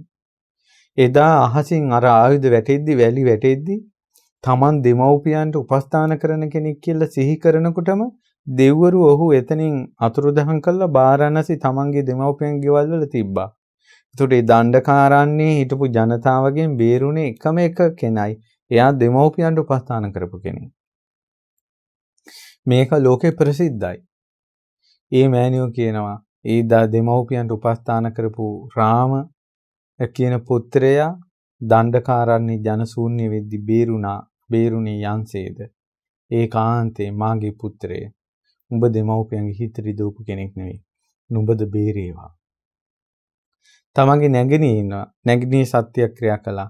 මාගේ සහෝදරය අයියන්ඩි උපන්දා ඉඳලා අද දක්වා අයියන්ඩි නුඹ මගේ හිත රිදවලා නැහැ. මමත් මගේ හිතෙන්වත් නුඹ ගැන නරකක් තරහ සිටිවිල්ල හිතලා නැහැ. සත්‍යය මගේ අයියන්ඩි ආයේ මට දකින්න ලැබේවා. කොහොමද අද ඉන්න නංගි කෙනෙකුට තමන්ගේ අයියා ගැන කොහොම සත්‍යක්‍රියාවක් කරන්න පුළුවන්ද? අයියලා ඉන්නේත් නංගිලාගේ හිත රිදවරිදවා. වද දිදී. නංගිලා ඉන්නේත් අයියලත් එක්ක හිත රිදවරිදවා. වද දිදී. නෑනල්ලා මස්සිනාලා වගේ රණ්ඩු සරුවල් වෙනවා. හිත රිදව ගන්නවා. අර ආදරේ සෙනෙහස කියන එක ජීවිතවලින් වාස්ප වෙලා. මේ නැගණිය කියනවා මම මගේ අයියන්ඩිගේ හිත රිදලා නැහැ මෙච්චර කාලෙකට. අයියන්ඩි නුඹ මගේ හිත රිදවලා නැහැ මෙච්චර කාලෙකට. ඒ සත්‍යානුභවයෙන් නුඹ සුවසේ පැමිණේවා.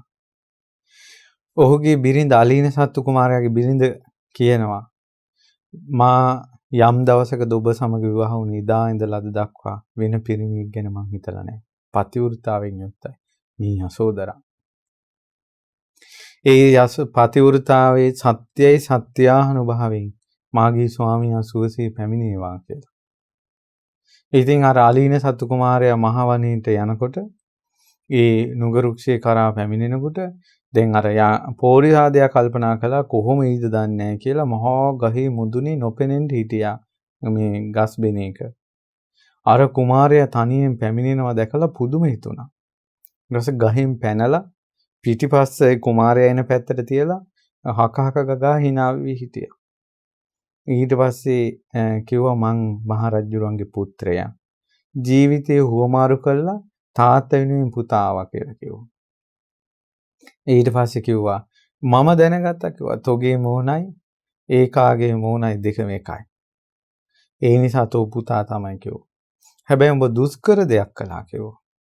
තාත්තා වෙනුවෙන් මට බිලිවෙන්න ආපු එක තෝ කරපු දුෂ්කර දෙයක්. ඊට පස්සේ කිව්වා මම දුෂ්කර දෙයක් කළේ නෑ. යම්කිසි පුතෙක් දෙමව්පියන්ගේ බර කරට ගන්නවද? දෙමව්පියන්ගේ වගකීම පුතෙක් ගන්නවද? ඒ පුතා මරණින් මත්තේ සුගතිය යනවා කිව්වා. මං මේ ධර්මයේ පිහිටලා ඉන්නවා. ඒ නිසා යහපත පිණිස සුගතිය පිණිස තියෙන වැඩක් නිසා මම දුෂ්කර දෙයක් කළේ නෑ කිව්වා. මට මේක පහසුවෙන් කරන්න පුළුවන් කිව්වා. මේ ළමයා කතා කරනකොට මේ අර යක්ෂයාගේ හදවතට බය එනවා. කිව්වා දැන් කියාපන්. දැන් අලින සතු කුමාරයා කියනවා අර යක්ෂයාට කියාපන් මේ මහා විශාල වෘක්ෂයේ ඉඳලා මම බිමට පනින්න ඕනේද? පැන්නට පස්සේ චූටි චප්ප වෙන ශරීරයෙන් පොඩි පොඩි මස් කාලි අරන් ඔබට කන්න ඕනේද? මම පනින්නම්ද? කියාපන් මෙතන මහා ගිනි ගොඩක් ගහන්න ඕනේද? ඒ ගිනි ගොඩ ගැහුවට පස්සේ මං ඒ ගිනි ගොඩ පනිනවා. ගින්නෙන් පිච්චෙන මස් කෑලි උඹට කන්න ඕනේද? මට කළ යුතු දේ කියාපන් කිව්වා. අතේ කඩුවක් නැතුව අතේ ආයුධයක් නැතුව ඒ අලීන සත්තු කුමාරයා මේ පෝරිසාදයට එක්ක කතා කරන්නේ. ඊට පස්සේ පෝරිසාදයා කියන වචනෙන් බය වුණා. බය වෙලා පෝරිසාදයා කල්පනා කළා මේ වගේ එකෙක් කැවුවොත් මොකක් වෙයිද දන්නේ නැහැ මට. ජීවිතේට මෙහෙම මිනිසෙක් මුණ ගැහිලා නැහැ මට. ඒ නිසා උපක්‍රමයෙන් මේකව මෙතනින් පන්නන්න ඕන. මට නම් බෑ මේක ගැඟට අත තියන්න කියලා බය වුණා. බලන්න නිර්භීතකම. අද ඔක්කොම මේ මනුස්ස අමනුස්ස නොයේක් ප්‍රශ්නේ ඉන්නේ හිතවල තියෙන ලාමකකමත් එක්ක. නිර්භීත නැහැ. හිත දැඩි නැහැ. හිත ඍජු නැහැ. හරි චංචලයි. ඊට පස්සේ මොකද උනේ උපක්‍රමයෙන් දැන් මේ කොල්ලව පන්නන්න දැන් යකාට ඕනනේ. යකා බය වෙලා දැන්. ඊට පස්සේ කිව්වා හරි. තෝ එහෙනම් දැන් ගිහිල්ලා දරගෙන ආපිය. දරගෙනල්ලා ඈතින් දරගෙනල්ලා දර ගොඩක් ගහලා ගින්නක් හදාපිය කිව්වා. දැන් යකා ගේනවා. අලින් දැන් මෙහෙම කිව්වේ දර ගේන්ට යන අදහසින් ගිහිල්ලා පැනලා යයි කියලා. මහා කොට ගෙනල්ලා ගොඩ ගහනවා. දරලියක් ගෙනල්ලා දාන වාරයක් පාසා රෝමෝත් ගමන වෙනවා යක්ෂයාගේ. ඊට පස්සේ අලින්න සතු කුමාරයා කියනවා බලාපිය කිව්වා දාන දරලියක් ගානේ තෝගේ ඇඟේ ලොම් කෙලින් එනවා. ඒ යක්ෂය තෝ මොකද බය වෙලා? දැන් මා මේ ගිනි ගොඩ අවුලවන්නද? අර යක්ෂයා කියනවා ඔබ පුදුම මිනිස්සෙක්. මගේ මුළු ජීවිතේට මෙච්චර නිර්භීත කෙනෙක් හම්බ වෙලා නැහැ. ඒ නිසා උඹ වගේ කෙනෙක් මං කෑවොත් එහෙම මගේ ජීවිතේ මගේ හිස හත් කඩකට පැලේ.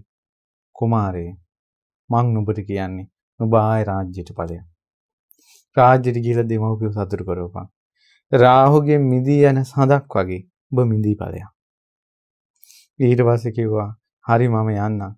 ඒ වුණාට මෙහි බලාපන් කිව්වා මං ඔබ දිහා බලාගෙන හිටියා කිව්වා. මම කරන හැම වැඩකින්ම උඹගේ ඇඟේ රෝමොත් ගමන වෙනවා කිව්වා. මිනිස්සු කරන වැඩවලින් යක්කුන්ගේ ඇඟේ ලොම් කෙලින් වෙන්නේ නැහැ කිව්වා. උඹගේ ඇඟේ ලොම් කෙලින් වෙනවා කිව්වා.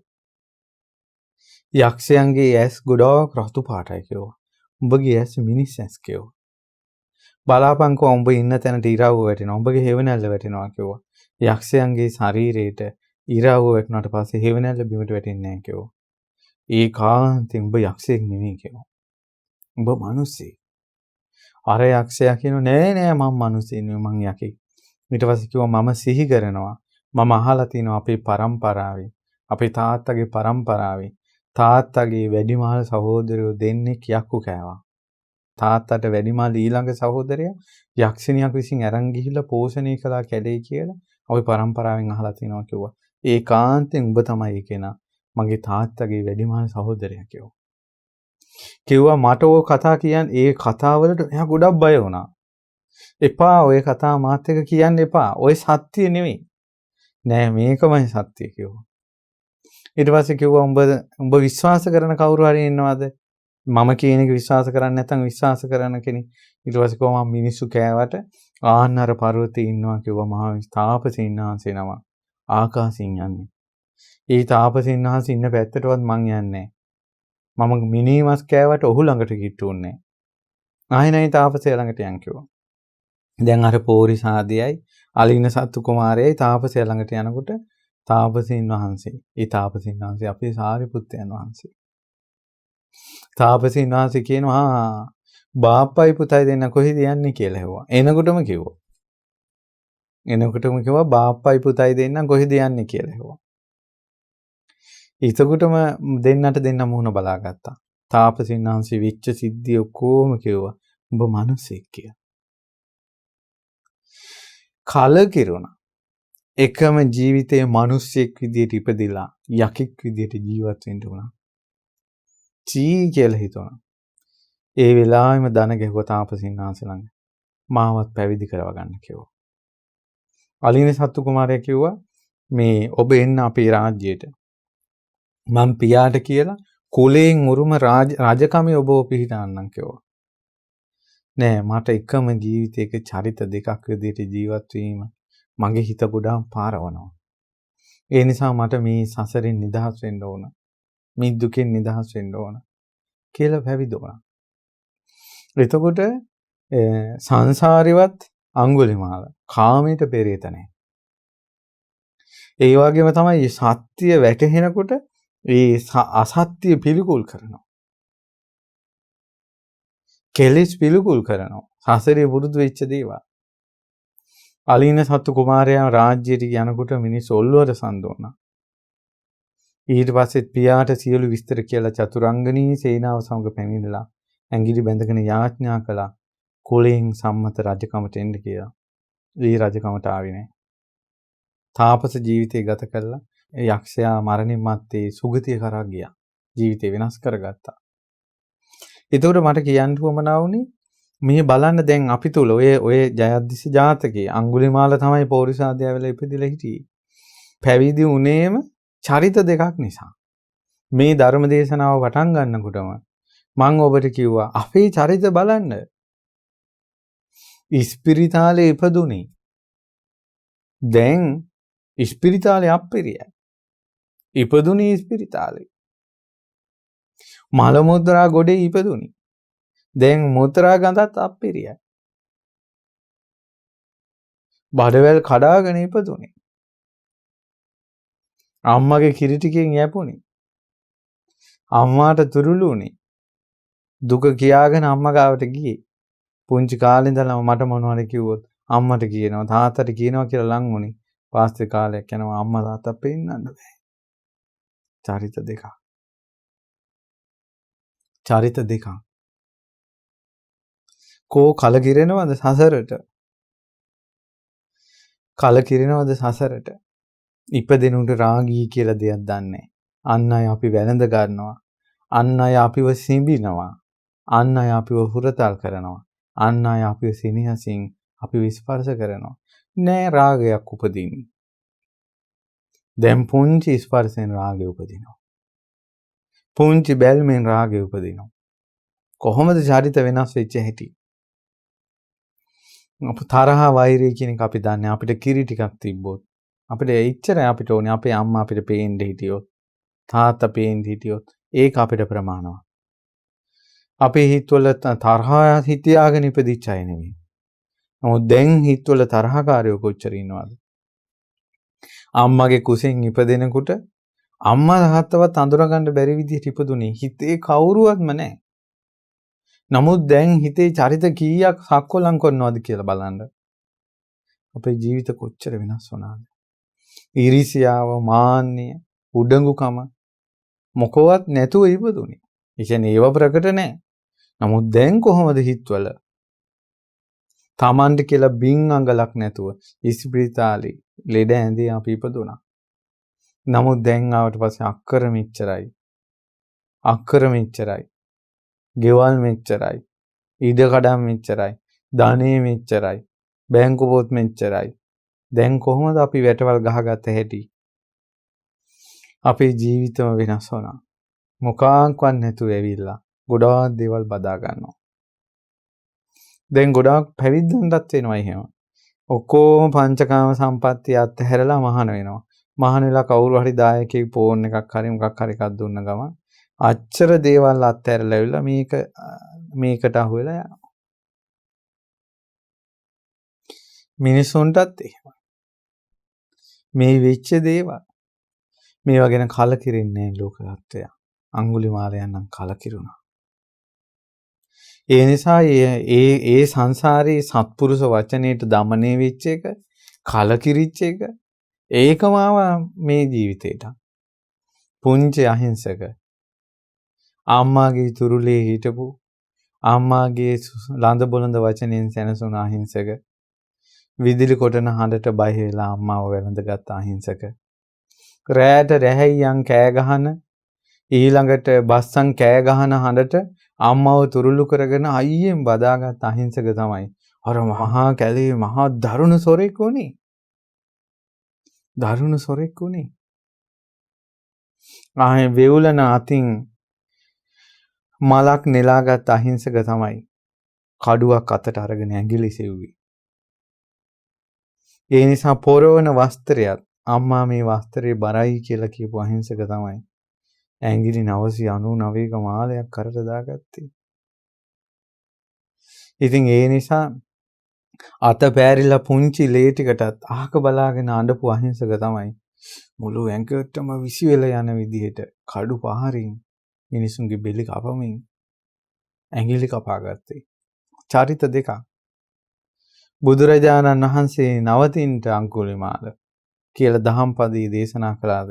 භාග්‍යවතුන් වහන්සේගෙන් ධර්ම චක්‍රය ප්‍රවර්තනය වෙලා ඔහු කරා ගියාද? එයින් ඒ ධර්ම චක්‍රයෙන් අඟුලිමාලගේ අතේ තිබ්බ කඩුව සුණු ඉසුණු වුණා. ඇඟිලි මාලේ සුණු ඉසුණු වුණා. ජීවිතේ සම්පූර්ණයෙන් වෙනස් වුණා. ඒ සරණට පැමිණුණා. උන්වහන්සේ ඒ සම්මා සම්බුදුරජාණන් වහන්සේගේ ශ්‍රාවකෙක් වෙලා පිඬුසිඟා වැඩියා. මේ තමයි ධර්ම චක්‍රයේ ආශ්චර්යය. මිනිස්සු පිටිපස්සේ කඩුවක් අමෝරාගෙන බුදුරජාණන් වහන්සේ පිටිපස්සේ කඩුවක් අමෝරාගෙන ගිය ඒ අඟුලිමාලයන් පාත්‍රයක් අතට අරගෙන බුදුරජාණන් වහන්සේ පිටිපස්සේ වඩිනවා. ඇඟිලි හොය හොයා ගිය අඟුලිමාල ගියක් ගානේ පිණ්ඩපාතේ වඩිනවා. එදා මිනිස්සු ජීවිතේ ඉල්ලලා අඬද්දි ඒක නොදැනුණ හදවතට මෝඩ ගර්භ මෑණියෝ කෙනෙක් අම්ම කුස දරුමව් කෙනෙක් හඬද්දි ඒක හදවතට දැනුණා. පුදුම සහගත විදිහට ජීවිතේ වෙනස් වුණා ධර්ම චක්‍රය නිසා. අප්‍රමාදී වුණා. ගොඩාක් අප්‍රමාදී වුණා. ඒ පසුතැවිල්ල හිතෙන් සම්පූර්ණයෙන්ම දුරු කළා. ධර්මයේම පුරුදු කළා. පරණ ඒවා වැඩක්ම නැහැ. මේ බුද්ධ ශාසනයේ තියෙන පරණ දේවල් ගැන පසුතැවිල්ල නෙමෙයි. වැරද්ද හදාගත්තා, ධම්මඟ පුරුදු කළා. එච්චරයි. දැන් වැරදි හදාගන්න ඇවිල්ලා පරණ දේවල් අල්ලා ගන්නවා. ප්‍රමාදී වෙනවා. අපේ අඟුලිමාලයන් වහන්සේ අප්‍රමාදී බව සමාදන් වුණා. ඊට පස්සේ උන්වහන්සේ ගොඩාක් මේ ගෞතම බුද්ධ ශාසනයේ දියුණුවටපත් වුණා. අපමත්තෝ පමත්තේසු සුත්තේසු බහුජාගරෝ අප්‍රමාදී වූ ජනයා අතර උන්වහන්සේ ප්‍රමාදී වූ ජනයා අතර ගොඩාක් අප්‍රමාදී වුණා. සුත්තේසු බහුජාගරෝ මිනිස්සු හැම වෙලාවෙම බුදියාගෙන ඉන්නේ. නිදිමතෙන් ඉන්නේ. මිනිසුන්ගේ හිතවල කිසිම වීරියක් නැහැ. කුසීත බවෙන් ඉන්නේ. ඒ කුසීත ලෝකේ උන්වහන්සේ ගොඩාක් වීරිය කළා. උන්වහන්සේ නිදි වැරුවා. කුසල් වැඩුවා. සුත්තේසු බහුජාගරෝ නිදා ගන්න ලෝකේ බොහෝ කොට නිදි වැරුවා. අබලස්සංව සීගස්සෝ හිත්වා යාති සුමේදසෝ. ඒ සුමේද නම් වූ ඒ නුවණැති අඟුලිමාලයන් අර මේ අශ්වයෙක් ඉන්නවා කියලා හිතන්නකෝ ගොඩාක් අබල එහෙම නැත්නම් කකුල් මේ බකල් ගහිච්ච අබ්බගාත වෙච්ච ගාටා යනි අශ්වයෙක් පහු කරගෙන යනවා නම් වාත වේගයෙන් දුවන අජානීය අශ්වයෙක් අර අබල දුබල කබල් අබ්බගාත අශ්වයා පහු කරගෙන වාත වේගයෙන් ශීඝ්‍ර අශ්වයෙක් යනවා. ඒතර අර අබල අශ්වයාට මෙයා ගිය තැනවත් හොයන්න නැහැ. ආන්නේ වාගේ සසරින් එතරට වැඩියා අඟුලිමාලයන්. ඒ කාලේ කොච්චර ඉන්න ඇතිද මිනී මරණ අය. මේ කොච්චර හොරකම් කරපු අය, කොච්චර මේ වැරදි වැඩ කරපු අය. ඒ අය ගාට අද්දී අප්‍රමාදී වුණ, සරණට පැමිණුණ ධර්මයේ පීඨ හොයාගත්ත අඟුලිමාලයන් ඒ දුබල අශ්වයෝ පහු කරගෙන ශීඝ්‍ර අශ්වයෙක් වගේ ගියා. අදටත් අපිටවත් කාටවත් මේ දෙවියන් මරුන් බමුණු සහිත ලෝකේ කිසිම කෙනෙකුට අඟුලිමාලයන් ගිය තැන හොයන්න බෑ. උන්වහන්සේ පරිනිර්වාණයටපත් වුණා. මේ බලන්න අප්‍රමාදී බව. ඒ නිසා හිතේ පසුතැවිලි අත්හරින්න ඕන. හිතේ පරණ වැරදි සිහි කර ඉන්නේව අත්හරින්න ඕන. ඊළඟට තමන්ගේ ජීවිතේම මේ එක එක චරිත රංගපාන මේ නාට්‍ය ගැන මේ රංගනය ගැන කලකිරෙන්න ඕන. ගුරුවරයෙක් විදියට ඉන්නවා ගෙදර ආවට පස්සේ වෙන කෙනෙක්. ඊළඟට තමන්ගේ චරිතවල වෙනස්කම් බලන්න. දැන් මට ළඟදී ලිපියක් එවලා තිබ්බා දුවේ තමන්ගේ පියා ගුරුවරේ.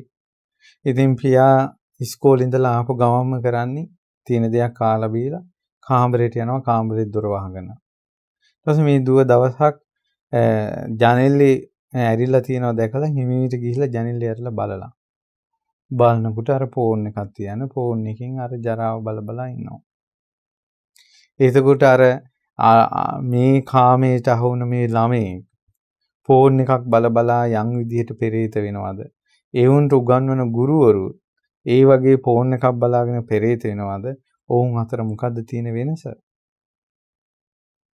නමුත් ගුරුවරයෙක් විදිහට පෙනී ඉන්නවා. තාත්තා කෙනෙක් විදිහට පෙනී ඉන්නවා. අම්මා කෙනෙක් විදිහට පෙනී ඉන්නවා. මොනවද මේ චරිත? මොකද්ද මේ රංගනය? මේ රංගනය ගැන කලකිරෙන්නේ නැද්ද? මේ ජීවිත අවසානයේ කෙලවර වෙන්නේ කොහෙන්ද? මේ ධර්ම චක්‍රයේ ඔබ තුලට පමුණුවා ගන්න නැද්ද? මේ ධර්මයේ චක්‍රේ අපේ සසර ගමන සිඳින්ට දක්ෂතාවයේ තියෙද්දි ඇයි අපි පිහිටක් සොයා ගන්න නැත්තේ? ඒ නිසා පුදුම සහගතයි ගුරු ගෞරවයෙන් සිතාගත නොහැකි තරම් ගුරු ගෞරවයක් තියෙන. සිතාගත නොහැකි තරම් සිත දමනය කරපු. සිතාගත නොහැකි තරම් ඉවසපු.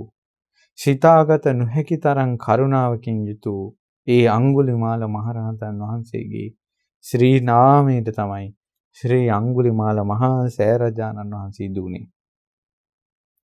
ශ්‍රී අඟුලිමාල ශ්‍රී නාමයට ලෝකේ සලිත වෙලා යනවා.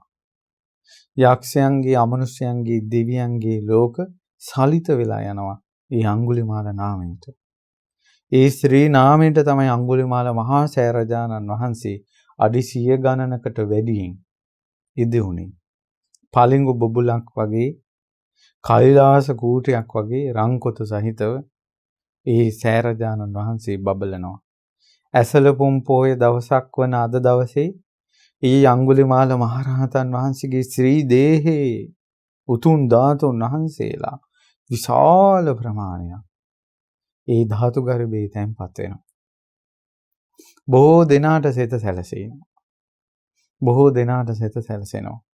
ඉතින් අහිංසක මිනිසුන් 100 ගණනින්, දහස් ගණනින් ඇවිල්ලා ඒ සෑරජානන් වහන්සේට උපස්ථාන කළා, පින් කරගත්තා. ඒ සෑයේ තියෙන ගඩොලක් ගානේ අඟුලිමාල පිරිත සජ්ජායනා කළා. ඒ සෑරජානන් වහන්සේගේ තියෙන ගඩොල් වලට වඩා කියවුන අඟුලිමාල පිරිතේ වාර ගාන වැඩි. ඊළඟට මිනිසුන් තම තමන්ට ශක්ති පමණින් පූජා කරන්න පුළුවන් මොනවද? ඒ සියලු දේ පූජා කළා. පුංචි ළමයි පවා අඟුලිමාල පිරිත කියා කැටවලට කාසි එකතු කළා. තම තමන්ගේ ජීවිතවල වැරදි මගට යන්න තියෙන වියදම් මුදල් මට මේකෙන් මිදෙන්න ඕන කියලා ගොඩාක් අය අඟුලිමාල මහරහතන් වහන්සේගේ ශ්‍රී නාමයේ සිහි කරලා වැරද්දට යොමු වෙන්න තිබ්බ මුදල් එකතු කළා. මට මතකයි ඒ අඟුලිමාල සෑරජානන් වහන්සේට රුපියල් එකතු කරලා. මුලින්ම අපි මේ ගැන දැනුවත් කරද්දි කිව්වේ සිගරට් බොන්න, බීඩි බොන්න, ඊළඟට වියදම් කරන මුදල් තියෙනවා නම්, බුලත් පිට කන්ට වියදම් කරන මුදල් තියෙනවා නම්, ෆෝන් වලින් අයහපතට පාවිච්චි කරන්නට මුදල්, ඒ කාඩ් පාවිච්චි කරනවා නම් ඒ වගේ මුදල්, නරක දේවල් වලට පාවිච්චි කරන මුදල්, ඒවා ඉතුරු කරන්න. අනවශ්‍ය විදිහට වියදම් කරනවා මුදල් ඉතුරු කරන්න මේ කටුක ජීවිතෙන්, කෙලිස් සහිත ජීවිතෙන් අපිට නිදහස් වෙන්න ඕන කියලා. එකපාර අපි මුදලක් දෙනවාට දෙන එකයි අර වාගේ අකුසලයකින් වැළකෙන්න රුපියල් එකතු කරන එකයි ගත්තොත් එහෙම ඒකේ ලොකු වෙනසක් තියෙනවා. එහෙම කියලා මේ යොමු කළා. ඉතින් සමහර අය කැට එකතු කළා. මට මතකයි මම දන්න විදිහට ලක්ෂ 30කට ආසන්න ප්‍රමාණයක් කැටවල රුපියල් එකතු වෙච්ච මුදල් විතරක් අඟුලිමාල සෑයට එකතු වුණා. එතකොට මේ ලක්ෂ 30කට ආසන්න ප්‍රමාණයේ මේ කැටවල ඒ රුපියලේ තියෙනවනේ අඟුලිමාල පිරිත කියා කවුරු හරි ලක්ෂ 30කට ආසන්න වාර ප්‍රමාණයක් අකුසලෙන් මිදෙන්න පතලානේ. ඒ මහරහතන් වහන්සේගේ පිහිට පතලානේ. ඉතින් ඒ නිසා ඒ ඇත්තන්න කොච්චර පිහිට සැලසෙනවද? ගොඩා ගුරු ගෞරවේ නැති අයට, ගුරු ගෞරවේ පිහිටන් නැති අයට, කෙලෙහි ගුණ නැති අයට, කෙලෙහි ගුණ පිහිටන් නැති අයට ඒ අකුසල් වලින් මිදෙන්නත්, වරදින් නැගී හිටින්න බැරි අයට ඒ වරදින් නැගී හිටින්න ශක්තිය ගන්නත්, ආශිර්වාද කර ගන්නත්, ඊළඟට බුදුරජාණන් වහන්සේගේ පිහිට තුලින් ජීවිතේ වෙනස් කර ගන්නත් ආශිර්වාද ලබා ගන්න මහා ස්තූපයක් ශ්‍රී අඟුලිමාල මහා සෑරජානන් වහන්සේ විදිහට ඉදි වුණේ. ශ්‍රී අඟුලිමාල මහා සෑරජානන් වහන්සේ අනුරාධපුර ස්වර්ණමාලී මහා සෑරජානන් වහන්සේගෙන් ඔබට පිහිට ලැබෙනවා වගේ ඔබටත් ඔබගේ පවුල් වලටත් අනාගතයේ බිහි වෙන සියලු දෙනාටත් බොහෝ සිත සලසන උතුම් සෑරජාණන් වහන්සේ නමක් වනවා නොඅනුමානයි. අනිත් එක අපි දුටුව විශේෂ කාරණාවක් තමයි අපගේ පරම පූජනීය ගුරු දේවෝත්තම පින්වත් ලොකු ස්වාමීන් වහන්සේ අඟුලිමාල සෑරජාණන් වහන්සේ ඉදි කරනකොට මුළු කාලයම කැප කළා සෑරජාණන් වහන්සේ වෙනුවෙන්. අඟුලිමාල මහ සෑරජාණන් වහන්සේ ඉදිවීමත් එක්ක පින්වත් ලොකු ස්වාමීන් වහන්සේ වැඩිපුරම හිටියේ මේ භූමියේ. වැඩිපුරම කතා කළේ ඒ ගැන. වැඩිපුරම සිතිවිලි පැවැත්වුවේ ඒ ගැන. වැඩිපුරම ජීවිතේ කැප කළේ ඒ සඳහා. ඒ වගේ වෙන සෑයක් නැහැ. අපේ මහමෙවුනාවේ ඉදිවුණ චෛත්‍ය බොහෝ ප්‍රමාණයක් තියෙනවා. ඒ සෑයවල් ප්‍රමාණය මෙච්චර කතා කරපු, මෙච්චර ජීවිතේ කැප කරපු, මෙච්චර ළඟ හිටපු වෙන සෑයක් නැහැ. ලොකු ස්වාමීන් වහන්සේගේ බැල්මෙන් වචනෙන් පේ වෙලා තියෙන අඟුලිමාල මහ සෑරජාණන් වහන්සේ. ලොකු ස්වාමීන් වහන්සේ අපිට ධර්මයේ දුන්න කෙනා. උන්වහන්සේ අපිට තිසරණේ පෙන්නපු කෙනා. උන්වහන්සේ අපි වැරදින් වළක්වා ගත කෙනා. උන්වහන්සේ අපිට සරණ දුන්න කෙනා. උන්වහන්සේ අපේ කල්යාණ මිත්‍රයන් වහන්සේ. ඒ කල්යාණ මිත්‍රයන් වහන්සේගේ සම්පූර්ණයෙන්ම උන්වහන්සේගේ ආශිර්වාදය ඇත්තටම ගත්තොත් උන්වහන්සේගේ හදමඩල වගේ තමයි අඟුලිමාල මහ සෑරජාණන් වහන්සේ හැදුවේ. ඉතින් ඒ නිසා ලොකු ස්වාමීන් වහන්සේ නිතර අඟුලිමාල මහ සෑරජාණන් වහන්සේ ගැන කියමින් කියන්නේ මම නැති කාලෙක වුණත් ගුරුවරයෙක් ළඟ ඉන්නවා වගේ ඔබ කාටත් පිහිට වෙන්නේ ශ්‍රී අඟුලිමාල සෑරජාණන් වහන්සේ. ඒ නිසා අපි මේ කරුණු කාරණා නිතර සිහි කරන්න ඕන. ඒ නිසා අඟුලිමාල මහ සෑරජාණන් වහන්සේගේ ඒ ස්තූපයේ කටයුතු ධාතු නිධානයත් ඒ වගේම ඒ අනුභවයත් අපි එක හිතින් අනුමෝදන් වෙන්න ඕන. සමහර කෙනෙකුට මේ පින්කමට මේ ලෝකයේ තියෙන අද කාලේ තියෙන තත්ත්වෙත් එක්ක සහභාගී වෙන්න බැරුව ආවෙන්න පුළුවන්. නමුත් අපිට ස්වර්ණමාලි මහ සෑරජාණන් වහන්සේගේ ධාතු නිදානේ හෝ ඒකෙදින් අපි හිටියේ නැහැ. නමුත් සෑරජාණන් වහන්සේගෙන් පිහිට ගන්න අපිට ඒක බාධාවක් නෙවෙයි. ඒ වගේ අඟුලිමාල මහ සෑරජාණන් වහන්සේගේ සියලු විහාර කර්මාන්තේ අවසන් වෙලා මේ ලංකාවේ සිටින සියලු දෙනාට එක දවසේ වන්දනා කරගන්න දවසක් උදා වේවි. ඉතින් ඒ නිසා ඒ වගේම අඟුලිමාල මහ සෑරජාණන් වහන්සේගේ ධාතු නිදානේ සියලු කටයුතු අවසන් කියලා නෑ. ඒ අඟුලිමාල සෑරජාණන් වහන්සේගේ සෑ භූමියේ තව වැලි ඇතිරෙන කටයුතු, ප්‍රාකාරයේ කටයුතු, ඒ වගේම අවට විහාරවල කටයුතු තිබෙනවා. ඉතින් ඒ නිසා ඔබ උදව් කළොත්, ඔබ සහසම්බන්ධ වුණොත්, සහසම්බන්ධ නොවුන අය සම්බන්ධ කළොත්, ඒ කටයුතුත් අපට අවසන් කරලා ඉතිරියේ සියලු කටයුතු අවසන් කරගන්න පුළුවන්.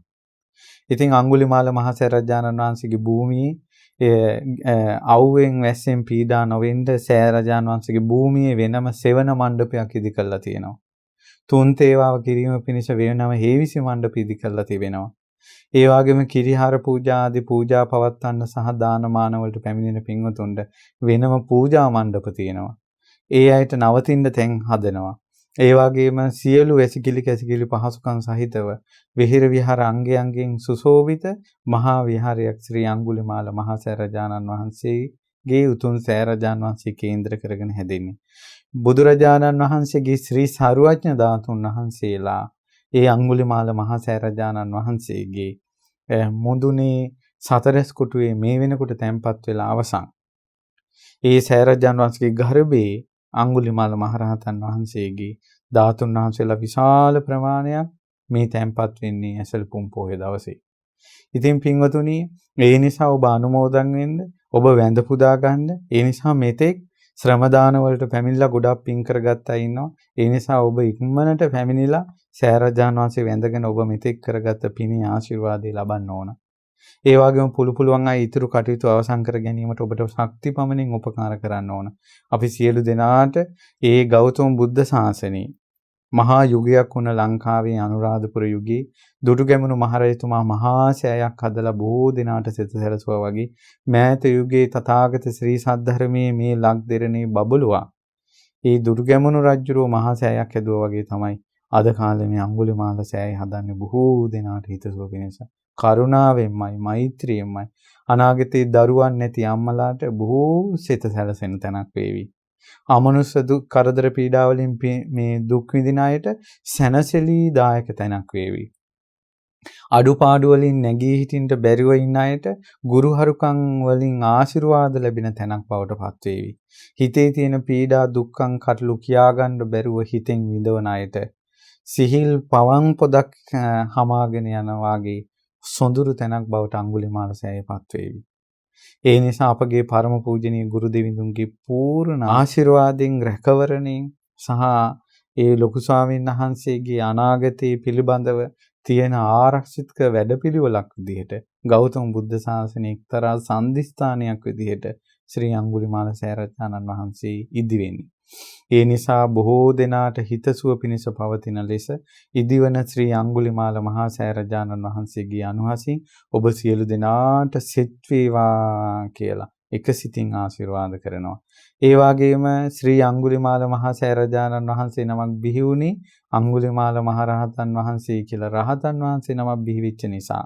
ඒ අඟුලිමාල මහරහතන් වහන්සේ නමක් බිහි වුණේ උන්වහන්සේට බුදුරජාණන් වහන්සේ මුණ ගැහිච්ච නිසා. උන්වහන්සේට බුදුරජාණන් වහන්සේ මුණ ගැහිච්ච නිසා කුමක්ද හම්බ වුනේ? ධර්ම චක්‍රය. මේ චතුරාර්ය සත්‍ය ධර්ම ප්‍රකාශිතේ උතුම් ශ්‍රී සද්ධර්මය. එදා ඇසළ පුන් පොයේ දවසක බාරාණසී ඉසිපතනේදී ප්‍රවර්තනය වෙන්න ආරම්භ වූ ඒ උතුම් ධර්ම චක්‍රය අඟුලිමාලයන්ගේ ජීවිතේ කරාද පැමිණුණා. උන්වහන්සේගේ සංසාර ගමනද කැඩී ගියා. උන්වහන්සේ අරහත්ත්වයටපත් වුණා.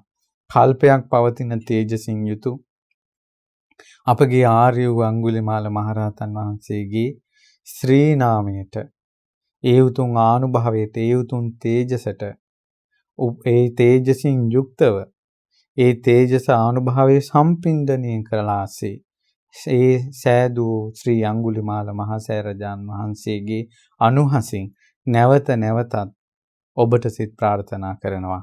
ඒ උතුම් ධර්ම චක්‍රය ඔබගේ ජීවිතය තුළටද පමුණවා ගනිත්වා. මේ ශාසනයේ පිහිට පිළිසරණම ලබත්වා. ඔබගේ ජීවිතයේද ගෞතම බුද්ධ ශාසනයේ සොඳුරු මාවතකට පැමිණේවා. ඔබගේ ජීවිතයේද අඟුලිමාලයන් ජීවිතේ දමනය කරගත්තාසේ ඔබද දමනය කරගනිත්වා. අඟුලිමාල සෑරජාන් වහන්සේගේ අනුවසින් ඔබගේ ජීවිත සුවපත් වේවා. අපි කාටත් උතුම් චතුරාර්ය සත්‍ය ධර්මය අවබෝධ කරගන්නට මේ ධර්ම ශ්‍රවණයෙන් රැස්වන පිනත් අඟුලිමාල සෑරජානන් වහන්සේට වත් පිළිවෙත් කළා රැස් කරගත්ත පිනත් අපි කාටත් හේතු වාසනා වේවා. සාදු සාදු සාදු. ශ්‍රී අඟුලිමාල මහා සෑරජානන් වහන්සේගේ උතුම් ධාතු නිධානයේ සියල්ලෝ සතුටින් අනුමෝදන් විත්වා. සාදු සාදු සාදු. අද දවසේ ඇසළ පුන් පොයේ දවසේ ශ්‍රද්ධා රූපවාහිනිය සහ ලක්විරු ගුවන්විදුලියේ සජීව විකාශය සඳහා අනුග්‍රහය දරන්නේ ඩුබායිහි පදිංචි පින්වත් සුදත් විජේසිංහ මහත්මයා, නිල්මිනී විජේසිංහ මහත්මිය සහ යසෝදා විජේසිංහ දියණිය විසින්. අද දවසේ මේ රැස් කරගත් අනන්ත අප්‍රමාණ පින පළමුවෙන්ම සියලු දෙවිවරුන්ට අනුමෝදන් කරමු. සියලු දෙවියන් මේ පින් අනුමෝදන් වෙත්වා. විශේෂයෙන් අද අඟුලිමාල මහා සෑරජාන් වහන්සේගේ උතුම් ධාතු නිධානයේ සිදුවන දවස නිසා අපි මේ සියලු පින් අනුමෝදන් කරමු. ශ්‍රී අඟුලිමාල මහරහතන් වහන්සේගේ ශ්‍රීමත් ධාතුන් වහන්සේලා මෙතෙක් කාලයක් ආරක්ෂා කරමින් සිටි සියලු දෙවි දේවතාවුන් වහන්සේලාට මේ සියලු පින් සතුටින් අනුමෝදන් වෙත්වා. අනුමෝදන් වෙත්වා. අනුමෝදන් වෙත්වා. ඒ උතුම් ධාතුන් වහන්සේලා ආදර ගෞරවයෙන් ආරක්ෂා කළා වගේ ඒ උතුම් සෑරජාන් වහන්සේ වඳිමින් පුදමින් අඟුලිමාල ශ්‍රී නාමයෙන් සිහි කරමින් තෙරුවන් සරණ ගිය මේ උතුම් ශ්‍රාවක සියලු දෙනාද සියලු දෙවියෝ ආරක්ෂා කරත්වා. සාදු සාදු සාදු. ඒ වගේම මිය පරලෝකීය ඥාතීන්ට අපි පින් අනුමෝදන් කරමු. දායකත්වයේ දරූ පින්වතුන් නමින් මියගිය ජූනි මාස 10 වන දින මිය පරලෝකීය සජිතා ප්‍රියංගදා විජේසිංහ සොහිරුයටත් ඒ වගේ මීට වසර 11කට පෙර මියගිය චිත්‍රා ඉන්ද්‍රාංගනී නරංගොඩ මෑණියන්ටත් ඒ වගේ විජිත සිද්ධි පියාණන්ටත් මිනුවම් පිටියේ ලුයිස් පීරිස් පියාණන්ටත් ඒ වගේම සෙල්ස්ලින් කුරුපු මෑණියන්ටත් නිමල් පීරිස් සහ නන්ද පීරිස් සොහිරන්ටත් දෙපාර්ශවයේම මිය පරලෝකීය සියලුම ඥාතීන්ටත් මේ පින් අනුමෝදන් වේවා. මිය පරලෝකීය ඥාතීන් පරලෝක සැපයටපත් වේවා කියලා පින් පමුණවනවා. ඒ වගේම විශේෂයෙන් අපි මේ සියලු පින් අනුමෝදන් කරනවා. චතුරාර්ය සත්‍ය කියන වචනේ අවබෝධ කරන්න තියෙන දෙයක් අපේ මේ බුද්ධ ශාසනය කියන්නේ චතුරාර්ය සත්‍ය ධර්මයයි කියන එක අපේ ජීවිතවලට හේතු ගැන්වුවේ අපගේ පරම පූජනීය ගුරු දේවෝත්තම පින්වත් ලොකු ස්වාමීන් වහන්සේ. මේ සරණගෙන ධර්මයේ පිහිටගෙන සියල්ල අපට හේතු ගැන්වුවේ පින්වත් ලොකු ස්වාමීන් වහන්සේ. අපිට මේ ශාසනයේ උතුම් ධර්ම චක්‍රය ආනුභවයි කියලා දුන්නේ ලොකු ස්වාමීන් වහන්සේ. ඉතින් ශ්‍රී අඟුලිමාල මහා සෑරජානන් වහන්සේ ඉදි කරලා බොහෝ දිනාට සෙත සලසන්න පුරෝගාමී වුණ අපගේ පරම පූජනීය ගුරු දෙවිඳුන් නිදුක් වේවා නිරෝගී වේවා සුවපත් වේවා. මේ පින් බලයෙන් මෙතෙක් කාලයක් අපි ධර්මයේ ඇසූ පින් බලයෙන් ඒ වගේම අනුකම්පාවෙන් මේ අඟුලිමාල මහා සෑරජානන් වහන්සේ ඉදි කරපු පින් බලයෙන් ඒ සෑරජානන් වහන්සේ මුල් කරගෙන යන්තාක් අය පින් කරගත්තාද ඒ සියලු දෙනාගේම පින්වල ආනුභාවයෙන් ඒ වගේම අපිද රහතන් වහන්සේ ගැන නොඑක් දේ කියමින් අපි පින් රැස් කරගත්තාද ජීවිතේ පුරාවටම අපි ධර්මයේ දේශනා කළා රැස් කරගත්ත සියලු පින් බලයෙන් ඔබද ජීවිතේ පුරාවටම ධර්මයේ ශ්‍රවණය කරපු පින් බලයෙන් ඒකාන්තයෙන් පින්වත් ලොකු ස්වාමීන් වහන්සේ නිදුක් වේවා නිරෝගී වේවා සුවපත් වේවා දීර්ඝායුෂම ලබත්වා සාදු සාදු සාදු. පරම පූජනීය ගුරු දෙවිඳුන් ඇතුළු සියලුම සංගරුවනට අඟුලිමාල මහා සෑරජාණන් වහන්සේ ඉදි කරන්නට මූලික වුණා විශාල සංඝ පිරිසක්. ඒ සියලුම ස්වාමීන් වහන්සේලාට ඒ වගේම සකල ලෝකවාසී සංඝයාට අනගාരികා මෑණිවරුන්ට පැවිදි අපේක්ෂක දූපතුන්ට සියලු දෙනාට පින් අනුමෝදන් වෙත්වා. ඒ වගේම අපගේ මව් දෙමව්පිය ඥාති බන්දු මිත්‍රාදීන්ට අද මේ උතුම් ධර්ම දානය සිද්ධ කරන ඩුබායිහි පදිංචි පින්වත් සුදත් විජේසිංහ මහත්මයා, නිල්මිනී විජේසිංහ මහත්මිය සහ යශෝදා විජේසිංහ දියණියට ඒකාන්තයෙන් මේ පින් අනුමෝදන් වී නිදුක් නිරෝගී සුවපත් භාවයත් මේ ධර්මයේ පිහිට පිළිසරණත් ඒකාන්තයෙන් සැලසේවා. ඒ වගේම ඔබ අපි කාටත් මේ පින් අනුමෝදන් වේවා. අපි සියලු දෙනාට ගෞතම බුදුරජාණන් වහන්සේ යම් චතුරාර්ය සත්‍ය ධර්මයක් දේශනා කළාද ඒ උතුම් චතුරාර්ය සත්‍ය ධර්මය අවබෝධ කර ගැනීම පිණිසම මේ පින් හේතු වාසනා වේවා. තෙරුවන් සරණයි. නමෝ බුද්ධාය. මෙවැනි වටිනා ධර්ම දේශනා නැරඹීමට ශ්‍රද්ධා YouTube channel එක subscribe කර